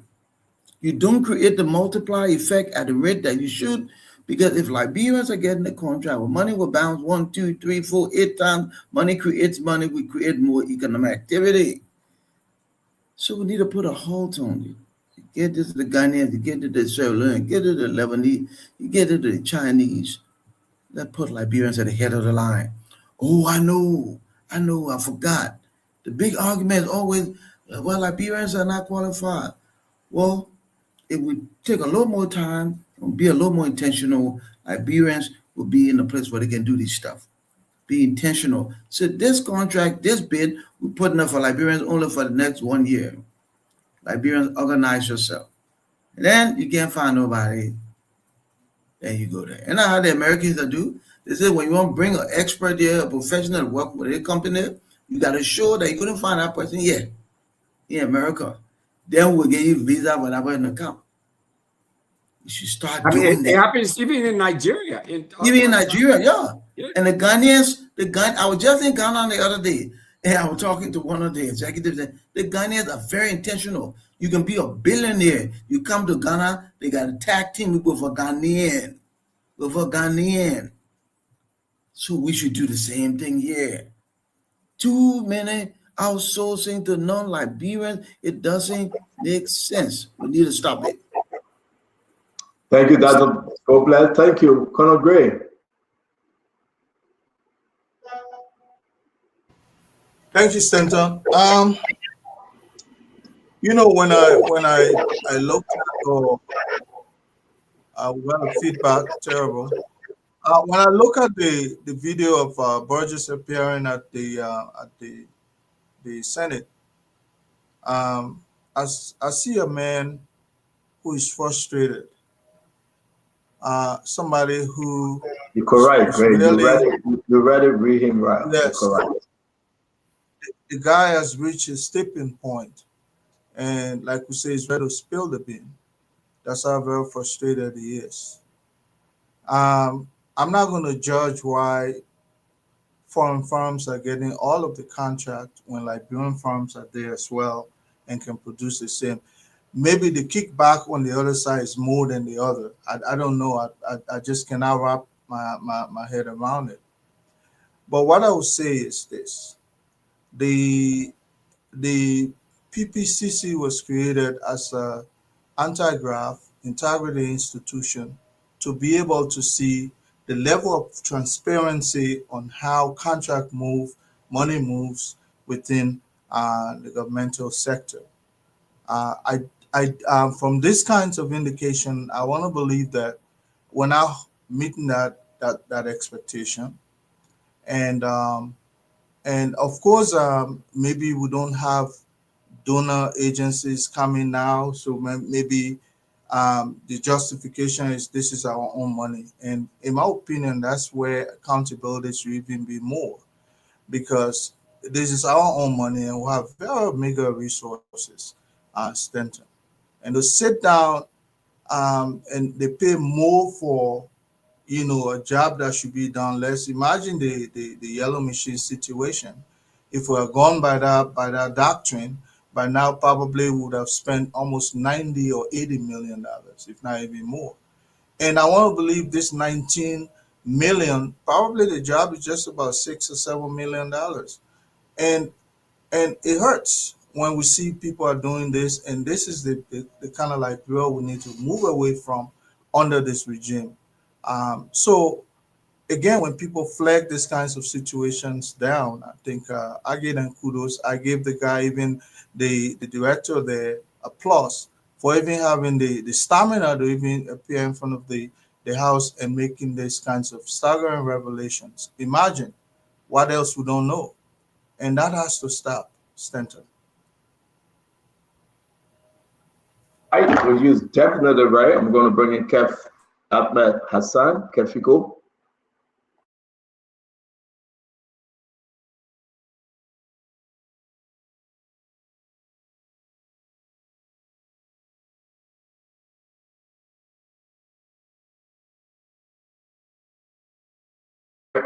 Okay, go ahead. Let me bring you in, Jefferson. Kef, no problem. Jeff, let me bring you in. Thank you, Stanton. Thank you. Stanton, what I want to say tonight is that the election of Joseph Boakai and the Unity Party was a dangerous and catastrophic mistake in the history of our country that should never be allowed to happen again. This government will go down in history as the most corrupt government in our recent history, post-war history. Every procurement process under this government, under this regime, has been controversial, has been marked by corruption, starting from the yellow machine procurement to the 300 million. Hold on, Jeff. Is that something new? It's like you guys are traveling. Do you have fan on? Something, Jack? It's Sorry? coming about. Do you have a fan on? It's coming windy, like something is blowing from your back. Not really, except maybe from your end. Not from my end. It happening to you and Jacob, but go ahead. We'll manage with that. Okay. So, as I was saying, Stanton, I said the election of Joseph Boakai and the Unity Party was a dangerous and catastrophic mistake in the history of our country that should never be repeated. This government will go down in history as the most corrupt government ever in our post-war history.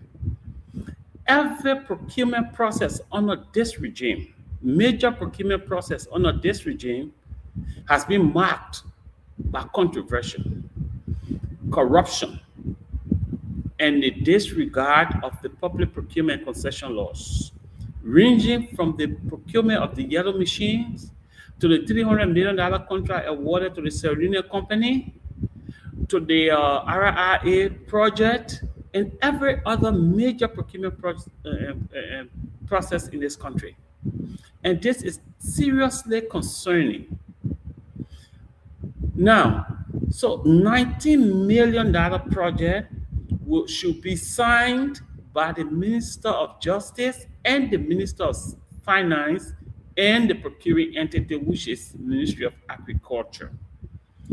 There's in no way Boakai is excluded from this process because the Minister of Justice will not sign a $19 million plus project without the President knowing. The Finance Minister will not sign a $19 million project without the President knowing. The Minister of Agriculture will not sign a $19 million project without the President knowing. This is to tell you that Joseph Boakai and his gang of thieves are fully aware and cognizant, and their actions are calculated to steal from the Liberian people. And this is something that must stop. This is why, Stanton, you see our hospitals are out of drugs. They are underpaid. This is why you see there is no new project in this country. This is why you see there's nothing progressive in this country under this regime, because all they do is to steal from the Liberian people. This is what the Unity Party government is up to. How can you award a $19+ million project without going through the public procurement concession process? If the Public Procurement and Concession Commission can tell you that they have no idea of what's going on, this is to tell you that they single-handedly awarded this contract to their friends. And let me tell you something, Stanton, that you don't know. This company is strongly linked to Joseph Boakai's son, Jojo Boakai. We have the full information, and I will forward to you evidence to show that this company was brought in by Joseph Boakai's son. And this is why it did not go through the full procurement process. I'm going to forward to you right now, Stanton, all the evidence. Thank you. I will forward to you. To Jojo Boakai. He's the one that brought it. Thank you very much. You now call Yeah, because we got bring Kev on, my man. I'm begging you about, please. It will say thank you. Please slow down. Go ahead, Kev. Stanton, let me ask you a question. This is direct to you. Please answer me, Stanton. Joseph Boakai know what's going on around him? If I start to answer, you will get vexed. So now I start answering, then you will get vexed. So you sure you want me to answer? No, I'm talking about what going around Joseph Boakai. I don't want to put politics in it because let me be sincere. Let's call him Joseph Boakai, man. But leave her alone with the president thing. Yeah, but in America they call him Donald Trump. But let me go back to what you're saying, Kev. Well, they call it the former president. Okay, but please, can you let her talk freely? I will call him Joseph Boakai. I call him Joe. I don't care about. But let me say this to you, Kev Hassan. It is important to know that I'm concerned also whether President Bouaka is aware of some of these things, or he's fully, he's fully informed. I'm concerned. Except you won't give me your time to talk, then I will talk. I'm seriously concerned. I don't think most of this I will give you my time to talk, because it's troubling to know that if this president, I think these things are bad. Kev, I think these things are bad to deal that the president don't know about. And even if you get to know, maybe people work in the president's office just stamping with the president stamp pad. They just stamping and going to do this thing, and the people just sitting down. Because it's surprising though. So maybe when he get to know that, it's too late for him to take action, or he choose not to take action. But I think we have another form of government sitting us somewhere. And maybe I may be wrong. But a lot of these things that are happening is to tell us that we get another form of government sitting us somewhere and running the government. And President Bouaka don't know that they get another form of government. When the people gather to drink the liquor and make decisions and appoint people and carry on, I hate to agree with you, but I think we get another form of government beyond Jade that can call the shot. But when you talk about evening program, diplomatic representation, they will put the paper there. When you talk about the go call ribbon, they will put the paper there. That's what you guys laughing for. They can go in the back and laugh, please. When you talk about to go, flash and put a paper on the plane, private jet to go to ECOWAS meeting, that's his function. But to make some of the critical decisions. Look at LTMI today. Look at LTMI. Look at not only LTMI, but I'll also tell you, look at what's going on between Transport Ministry. Over 500 individuals losing their job. Do you think Joseph Bouaka making those decisions, the president? Look at Phoebe Hospital. Do you think the executive mansion will get Joseph Bouaka to Phoebe Hospital to see the neglect? No. I believe some maybe 11 or 12 group of men and women, Kwasa, government operative. Maybe they're in Yucatan, now where they can have a meeting, or maybe on 19th Street, or somewhere that involves some lawmakers that are making decisions. And the people just sitting there. This can never happen under Madam Salif, under Jawia, under Chastero, Samekayando, even the interim government. But I think, keep it away from the old man, get him distracted. Don't let him, and they just get that stem pa, and making this. And scary. I mean, let me leave you alone. Today is Friday. Let me just let this thing go. It's listening to you is a dangerous path that we have like a figurehead. It's just there. That folks are using, if I get what you're saying, using a stamp, stamping it, and tells me that's why they wanted him in the first place. That's why during the formation of the CPP, they decided to go against Mr. Cummings because they wanted a figurehead. They wanted somebody that they can dance around, they can use. And if this is the case, and we got to go in 7 or 6, we got to go. And I want to say maybe the best thing we can do, we should be at this time, we should, names, those names, point them out. Maybe we'll start to do it pretty soon. But I do believe we got to go. We got to go. Now, we're not come back on the show, sister. Let's get our closing. We'll continue on Monday. It's been a great show. It's 12:06 in the country. Fubi, the chief, let's hear you quickly. And Tamba, you spoke on this already, I believe. Not yet. We hear you, brother Tamba. And again, I want to say we decided to stop at 6:30, 11:30, but we push it. Lorena, come on. If you stay there, we got to go. We got to let you go. But guys, we didn't even reach about the yellow machine. What we do our closing, Fubi. Let me talk about this. The yellow machine, the ship. Now we get the yellow machine Za, Samuka. The ship would be at the port on Sunday. It would dock on Sunday. The first consignment of yellow machine will be on Sunday. The first consignment of yellow machine will be on Sunday. And I can say this to all of you, seriously speaking. The yellow machine story, when Jeremiah went to China, as you can see, he went to China and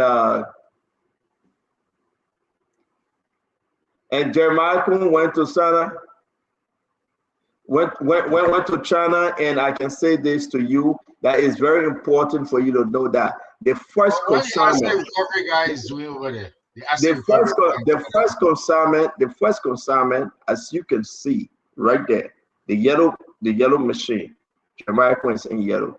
It will be in the country on Sunday. We can tell you this, by Monday, Tuesday, they will be putting the yellow machine out.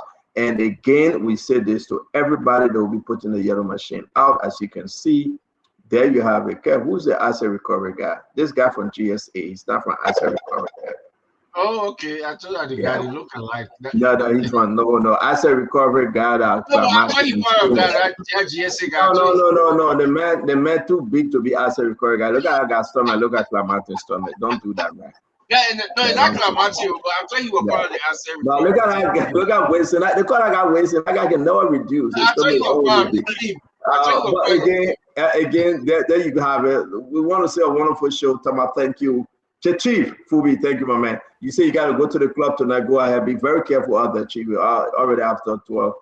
Fubi, be very careful. So quickly, yeah, the yellow machines are good stuff. But the issue of the issue that we just mentioned, like I said earlier, everything. Somebody who says something says Unity Party is playing on the foundation of CDC. So everything you hear the men talking here that we have project. So they need to understand that all the bad things that are happening, the government struggling right now, is because of the foundation that we are laid for the government. The government is riding on that foundation to try to get out and make it better. So you're stuck complaining. You know that we have project. Yeah. The good thing you take credit. The bad thing you gotta take the credit the same way.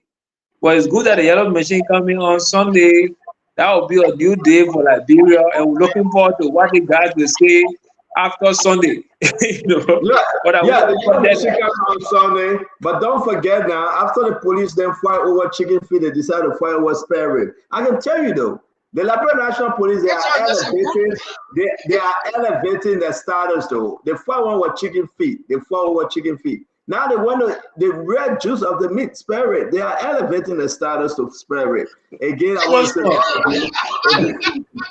from Chicken Feet, 3 fingers to spare rib.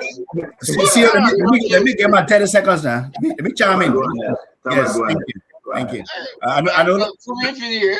Kev, let me just chime in quickly. I know Lorena got to go. Look, it's been a good show, but when ahead of a PPCC comes out publicly and say he's not aware of a major contract, $19.4 something million, it raises tons of questions. A lot of questions around transparency. And I always say that Liberia, we don't like laws. What we like is the implementation of those laws and the respect of those laws. But to come here and say Joseph Nyimabuaka's presidency or government is the most corrupt, that's a fallacy. You can compare JMB and George Manawia. In fact, this was one of the reasons why CDC was booted out of power. Can I ask you a question, Tama? I beg you. Sorry to interrupt you. Let me ask you. Yes, sir. Is this government corrupt? Yes, and that's why I'm coming. Yes. Wait, Tama. So the government is corrupt, but the government is not more corrupt than CDC. Is that what you're saying? Exactly, absolutely not. And so let me finish real quick. Let me ask the last question, right? Did we bring in the government to be corrupt, but not more corrupt than CDC? No. Okay, go ahead. Okay, and here's why I say, right? I don't come here to spin. So you understand what Senator just asked you? Oh, come on. If I were you, I would gone. No, listen, Kev. You see the problem. You I guys don't think will. I was trying to ask you. Kev, If Kev, I were you, I would be gone. Seriously. Thomas, you answer standard questions. So You just ask leave us it. question. Just leave it. If I were you, I would No. go. No, Just let leave me it. say what I have to say, gentlemen. You let me speak now. Yeah, I get drafted because I want to say what I want to say, Kev. You see, if all we do is to support a political party and not always put country first, you will always be behind CDC and George Manor. We are. Do you know why Ellen Johnson Sirleaf lost the war against corruption? Because she included her children and her family in her government. Do you know why George Weah was booted out of power? Because he didn't have control over his presidency. It was run by Magay, Bechiawe, and others like you who were taking salary. We had no problem with President Biden. We are saying this.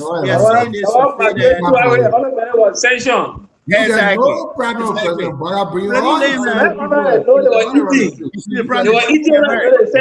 right, so let's do this, guys. Let's do this. We'll be off the radio. Sister Lorena, thank you very much for producing for us tonight. We appreciate you, ladies of praying. Have a wonderful evening. Safe drive home, and we'll see you again next time by God's grace. Good night, Sister Lorena. You can turn the radio off. I will hang out with these guys that are trying to go to cross. Drive safe, Lorena. Good night, Lorena. And I want to say, Lorena, please drive safe. No, don't fall down with baking, your sister. Have a good night. I'm going to take it from here online, okay? But to those of you on the radio line, we say thank you for joining us and have a good night from our end. Okay, now let's go ahead, Tamba. Let's hear what you say. Thank you. Hey, Kev, man. Kev, come on. Kev, I have to call you Julie before you be quiet. Let's talk now. Kev, no, be quiet now. Let me speak. Kev, shut up. Let me speak. Be quiet. Look, you see, when we come on the show, we come because we understand the ills in our society, born and bred. And we understand that Liberia continues to go through these systemic issues. When we're talking about replacing the United Party government, or maybe talking about the corruption that is taking place around GMB, we mean it. GMB is not perfect. He's not an angel, but he's doing his best to run this country in a way that it has never been done before. Can I ask you a question? No, let me finish. Let me land. No, I don't want to take your question. Let me land. No, the radio gone.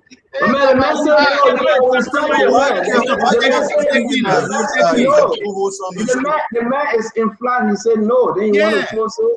We gotta respect each other. We make this all the time. Yeah, but when you say no, they make sure say no, guys, y'all stop. I beg you, your chiefs. Exactly. Let's allow Tama to speak freely. Thank you, see you. And you see what I'm saying is hurting you because it's the truth. 5 seconds. See, please meet this man. It's hurting you, Kev. Let Tama speak. I will come. It's hurting you because it's the truth. Kev thinks he's co-owner of the show, so he can't have noise. Our loyalty. It should be the country first, not party first. I am. Your loyalty is partisan based. But that goes to you. That can be the yardstick we are using. We are saying GMB is doing a better job. People around GMB who may be taking advantage of him and maybe getting this deal done without the PPCC, most likely. But that's where we who support GMB will say the truth. So that when these things come up, he can look at them, he can hear us. So let me ask you a quick question, Tom. I know you are closing. God, I beg you, everybody will have their time. Let's stop interrupting. With children, you will have your time, please. Stand back. Yes, sir. A lot of major allegations of corruption came out. I want to believe Uncle Joe, President Waka. But among them all, Tamba, the yellow machine issue, why the public say allowing Mama ability to be over there? She was asking for $84 million. That's a serious issue. We can go down the line. We have raised issue, and also look what the PPCC director is saying. I know nothing about $19.41 million. That one will go down easy. Look at the contracts given to Joe Mobile. Over 20 some more of them. most of them with OPPCC involvement. And I will ask you again, are we looking for the government that will be more corrupt than CDC or less corrupt than CDC? Or are we looking for the government that will fight corruption to its teeth and restore the dignity of Liberia? We cannot have it both ways, stand by. Yeah, no, I agree, Stedon. And on the yellow machine, when that issue came up here on the yellow machine, Stedon, this was my position. And I still believe.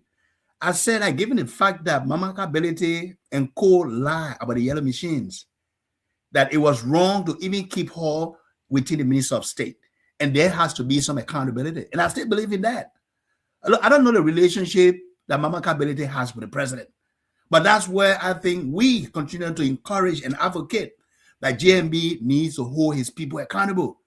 But this president, we can take it on a case-by-case basis. This government has prosecuted more people in the last 2 years than CDC did in 12 years. We're going to finish their 6 years now. They're not coming back. Thank you. Thank you very much. I want to say to all of you, man, let's close this thing. Isaac, you're going to have the last word here. Kev, do you have a question quickly before we go to Isaac? What's your question? Listen. You forgot your question? No, I didn't forget. He just wanted to interrupt, man. He just wanted to interrupt. You interrupt people.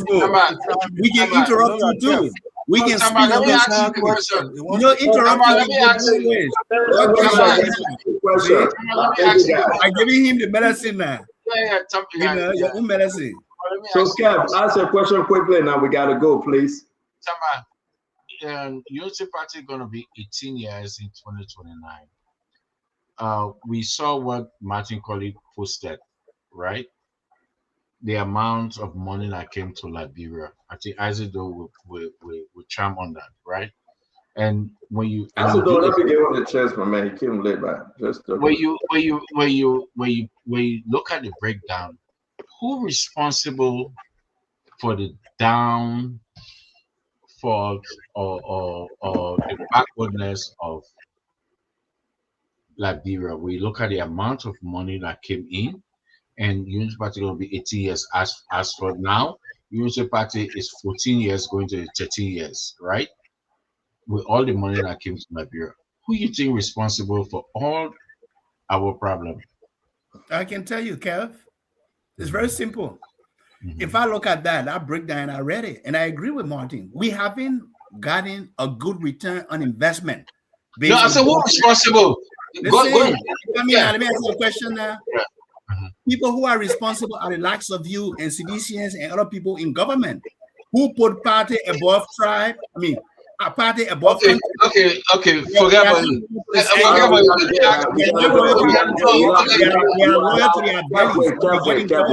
We gotta go. Tama, you yourself playing politics here, man. You're not serious. For you to say that CDC, then you get we are. We finish closing, but we'll come to you, Conor Gray. Let's get your closing. We'll go to Isaac. Isaac will close after you, then we go at least. Conor Gray, you represent the imposition. Isaac represent the opposition. So you go first. We gotta go. Well, Isaac go first. Well, we always say Conor Gray will go first. Why you want Isaac to go? Isaac go first. We already choose Gray. Let Gray go first. Stanton, I have the emotional intelligence to even listen to someone even cussing my mouth. That's how strong I am. So I can speak before and after anyone. But let's say this. You cannot come and say what is obtained in government is against the knowledge of the commander-in-chief, the president, and then ask in the same line whether he's in charge. So choose one. Either he's in charge and responsible for all that is obtained in government, or he's not in charge, therefore let's find who to blame. And to sit here and say President Baka is in charge of everything that is going on there, you don't know how government is run. But I believe a government should have the eyes of an octopus, in the sense that they see everywhere, back, front, sideways, wherever you can think about. But this president is noted for prosecuting people, dismissing them, those who are found, culpable somehow. Only the court can sentence people to jail. And I like it that way. Now, if you say President Barker is not in charge, all presidents have been said not to have been in charge. Even the last government, they said 3 people control the government. He was not in charge. People have made lots of fun that he used to call for money. That's all. That's how he used to do. I don't believe that. I believe everything I obtained in government, if you're the head of government, you should know. And whether that's the case with President Barker, I will argue otherwise. But I believe he's in charge fully. And until I can see otherwise, that he's not in charge, because when we doubt ourselves, then we can hold him accountable in the future. And let's not forget, all the people who are doing things underground will come to judgment day someday. And I believe we'll have a case to answer when others take over. Remember, one government were there, they thought they had 18 years, 24 years, and so on, but they are gone. So if you're doing something against the will of the law, it will hunt you someday. That's all I can say as Stanton. But I think the president is in charge, and he has the biggest gavel. But it's a tough job. When you're president, Liberians in general, we have become a different kind of people that I used to know before the war. Lots of people are in government that are there to enrich themselves, but the leader takes the blame. That's the only thing I see here, Stanton. Thank you very much, Colonel Gray. The last person standing, Ase Yenwino, Tobato Do. Go ahead for the opposition. Speak for the opposition. So why these imposition people all yelling? Oh, I say for as a second. What is the issue? All the things that always building part of the to the Abraham Great just thought now. Oh, the president in charge of the government, the president, he take the blame. Our BB abonnet that year blind.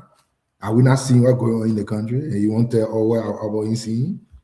You can come here and be angry that all the things you wanted to talk about. But I wanted to close on something that is important. And I think we may want to put more focus on the Stanton, because as we've always said, when we say things, it comes to pass. And this will also come to pass. But in passing, very quickly, Kev, to answer your question based on what Martin posted, he said about 11 point something billion was spent over the last many years. And if we were to do the mathematical comparison, Unity Party spent 2.23 as many more money as CDC spent. So it means Unity Party get all the problem that Liberia get on their head. Just to answer your question clearly. But I wanted to start on one thing. First, the Ministry of Youth and Sports, where I'm from, my sister who is there, the current minister, I wanted to advise that she is starting on the wrong path. The Ministry of Youth and Sports has its core function. And I think deviating from that core function for politics will put her in a big hole. She can it. The pregnancy of a woman goes ahead. The Ministry of Youth and Sports is not here to be calling political party here and there for meeting all the kind. I don't know what it means. I don't know when that started. I know. That is totally outside of the ring of Ministry of Youth and Sports. Don't say, oh, the people who call in are youth. So since they are youth, so we call them Ministry of Youth and Sports. They are sector. Each sector got their own key output, key, or whatever they're supposed to do. So if you have young people going to fishing, you can say because you fish. You can say, I'll start on playing this one here. You can say because. Yeah, but we tell you we gotta go now. Your by representation. Representation of the opposition. No, stand up. I just thought for 15 minutes. You see, because you know what I was going. Yeah, we got something on the floor to talk about. You brother, so then we discuss. No, you said you are by representation of the opposition. Now they just send you a text message now to cut me off. So all the things you're talking about. Can I have my 2 minutes? Why do we send you text message? Thank you very much. I don't know who never. You want about 10 minutes? Is that closing? Now 1 minute closing. 15 seconds. Look at the timer. So again, as I was saying, I think the minister there needs to come back and bring Ministry of Youth and Sports back to what it should be doing. Forget the politics of the day. It will put her in a problem. She is not walking the right path. We were there before we know. So I just want to admonish her. But then lastly, just to be fast, because Stanton is cutting me off the texting him. No. I wanted us to please talk. I wanted us. What I wanted to say now, you make me just brush over it, so I got to go on because you got to go. You cannot represent opposition. Oh Jesus, this guy! Hey, what kind of a guy is this? Is an embarrassment. The man had the whole floor to make a case today. The man running behind. We got to deal with what him. interest in her? The people texting the man now. I can't even end my whole thing. I wanted to say the man. No. That guy is a womanizer. He's a bad representation of the opposition. Do you know? Listen now. Stanton, this is a disgrace, man. This is a disgrace. I know, Stanton, there you go. Do you know the issue the issue that has to do with Ministry of Transport and No. You live, man. You live. Come out the bar. Come out the bar. We talk about transport. Who texting you, George? You never get first Yeah, let go. Jefferson, thank you very much. Let go. They get a man the whole opposition flow to talk for opposition. They make your way to you. You gotta come. You gotta tell your people for training. We got some serious issue. Yellow machine, Phoebe Hospital, the president, everything with the interest. You first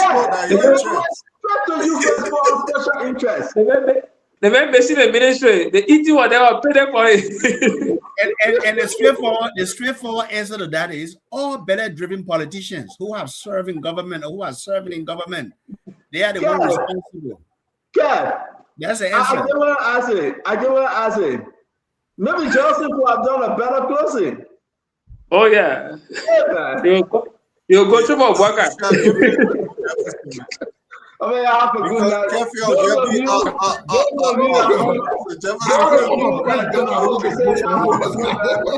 Thank you very much. I said for that Isa tonight. You can see through me. Everything I said. You got trouble. You got trouble so much. As it can make it. My point that I have down to blow over the boy, let me just read to myself together. Can you imagine? We discussed not your youth and sport. That is first thing that went for youth and sport. We got PPCC, we got the person, we got Phoebe, we got police killing each other for spare ribs, we got yellow machine. The brother left everything. We want straight to you.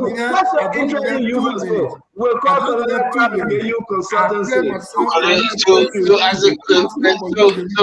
So schedule Cornelio Crack giving trouble. So that was strategic appointment to confuse people. You get confused after Bible. The man so Cornelio Crack strategic appointment. Juice. All other juice, man. Can you imagine? We spend all the time on the show. Look at police killing each other for spare rate. The man left it. Nathaniel Maggie say he will resign if Joey win. The man left it. Look at the bogus deal on the private for 365. The brother say he's talking about it. Look at Borges Johnson. PPCC say he's talking about it. Yeah, we even said the people say we'll be voting for Labrador now in America. The man say he's talking about it. We talk about yellow machine. The brother say he's not interested. We went as far as even Jeremiah in China. The brother said we're not interested. We even start joking with our brother Tama Adela. The brother said he's not interested. Then what are you interested on now? The DA. The DA. DA. The message So Isaac went to who interested? This is a strategic interest. What made the gas so strategic? Listen, I put myself I have 10 seconds to pass on. What made the gas so strategic? I say we're working at youth and sport, right? I say give this guy consultancy. I say you also take care of this guy when he was at youth and sport. We get the record. So there's a reason why the man must talk about her. It's a strategic, Joseph Baker is a small puppet. He said, "I'm going to get a minister of youth first because when Asa was there, Isaac, a strategic lover. Asa took care of gave her contract. So Asa won contract in return. Now he said, Asa is missing something. Asa was there. But let's move on. Thank you. Come back again for school. He just kept making. He went. No, the timing was so wrong, Asa. The timing was wrong.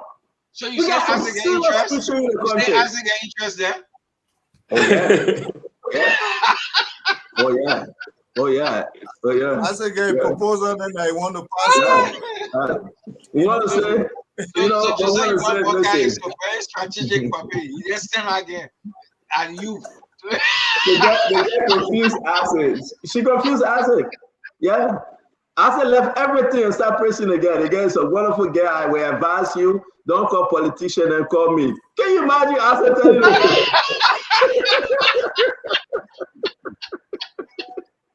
Listen, Isaac carrying a cold message. Can somebody get in a picture? I just tell you they're openly. I advise you, don't call politician and again, even being young, don't call them, call me. Can you imagine that? They're making a script. He had a script ready to go. He got a script. Really great laughing, but I hear one and you fighting. No, my man. I know your interest, my man. I'm not fighting you, my man. Everybody get the interest in government. Remember, I will see you off by this is your interest. Tomorrow. This is your bread and butter. Yeah. Thank you very much. We'll see you tomorrow, Tamak. Tomorrow, I will still talk about what I want to talk about today. I will still thank you, Tamak, thank you. Don't call me. I'm done with that conversation. I have no words. You know what Tamak said, even if I'm not the person you can go after, so we'll leave. No. Why I wanted to end on tonight, I will end on it tomorrow. We cannot see our country going in a drain and we just let Isaac, when you have a youth and sports minister, why would the youth and sports minister be calling political parties? Thank you very much for joining us. Kem Hassan, thank you. Isaac, I want my sister Elena Flomo say disappointed. Everybody disappointed Isaac. When you listen to everybody disappointed Isaac. I will end tomorrow. My first again, I will bring it tomorrow. I will bring it on time and I will bring it over. I will tell you, quality and propaganda knows no education. You continue with that education thing. You don't feel like you said. But we tell you, man, we got to go. Look at it. To tell you the truth, I'm laughing so much. They play a score and are sweating. Can you imagine that? As they came in today, we set the stage. Conor Gray, you represent imposition, please close. Aseto, you represent opposition, please close. The only thing Aseto about another cry. But man, you have to. They get to net. They get called Ivy Wisse. Ivy Wisse declined. And she posted. She said, Ivy Wisse, I will pray. No, but that's the right thing. You can tonight. It's not a place for political parties. Why should that girl is strategic. Why should the citizens do that? I mean, the UN supposed to be focused on this for. Listen, I said that was everybody way, right? The only reason why I said bringing this up because the girl didn't call him, right? I said it's mad.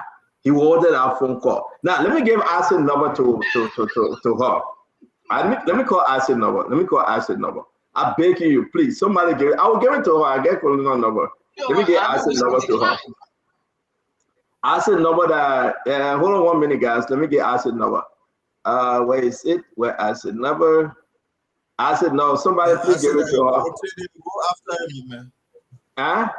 Yeah. What happened? I said love the youth.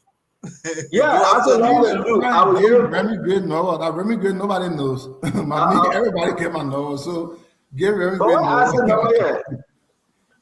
Where I said number? Everybody gave a number. So give Remy Grace. But Okay, so let me get answer number 763-447-1063. Is that your number? Hold on, Remy Gray, no, you gave me. Remy Gray, no, you gave me. I don't know that. I don't know who number that. Stand on you, bad man. Yeah, have a good night, man. Yeah, have a good night. Bye bye, guys. Remy, take care. Thank you. Stato, let me ask you a quick question. Why this girl is calling all the youth? I don't know. The youth. My man, I will end on that thing tomorrow. That's a strategic thing. Someone didn't want me to bring it up, so you just cut me off. But tomorrow I will still come out of it. I don't think it's a bad thing for her. The only thing you want to do is call political parties to come and say. I don't think it's a bad thing for her to call the youth, though. I really don't think it's a bad thing. She's calling Ivan Wissel so they can meet. What's she up to? Man, once the price is right, Ivan Wissel will go meet her. Is that what the president? Quietly.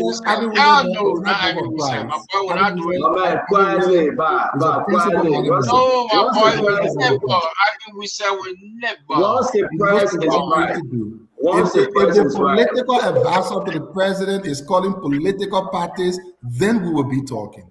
Now, in the country, every sector I say lead our team back. So we're talking about it tomorrow. I know you can I say thank you very much.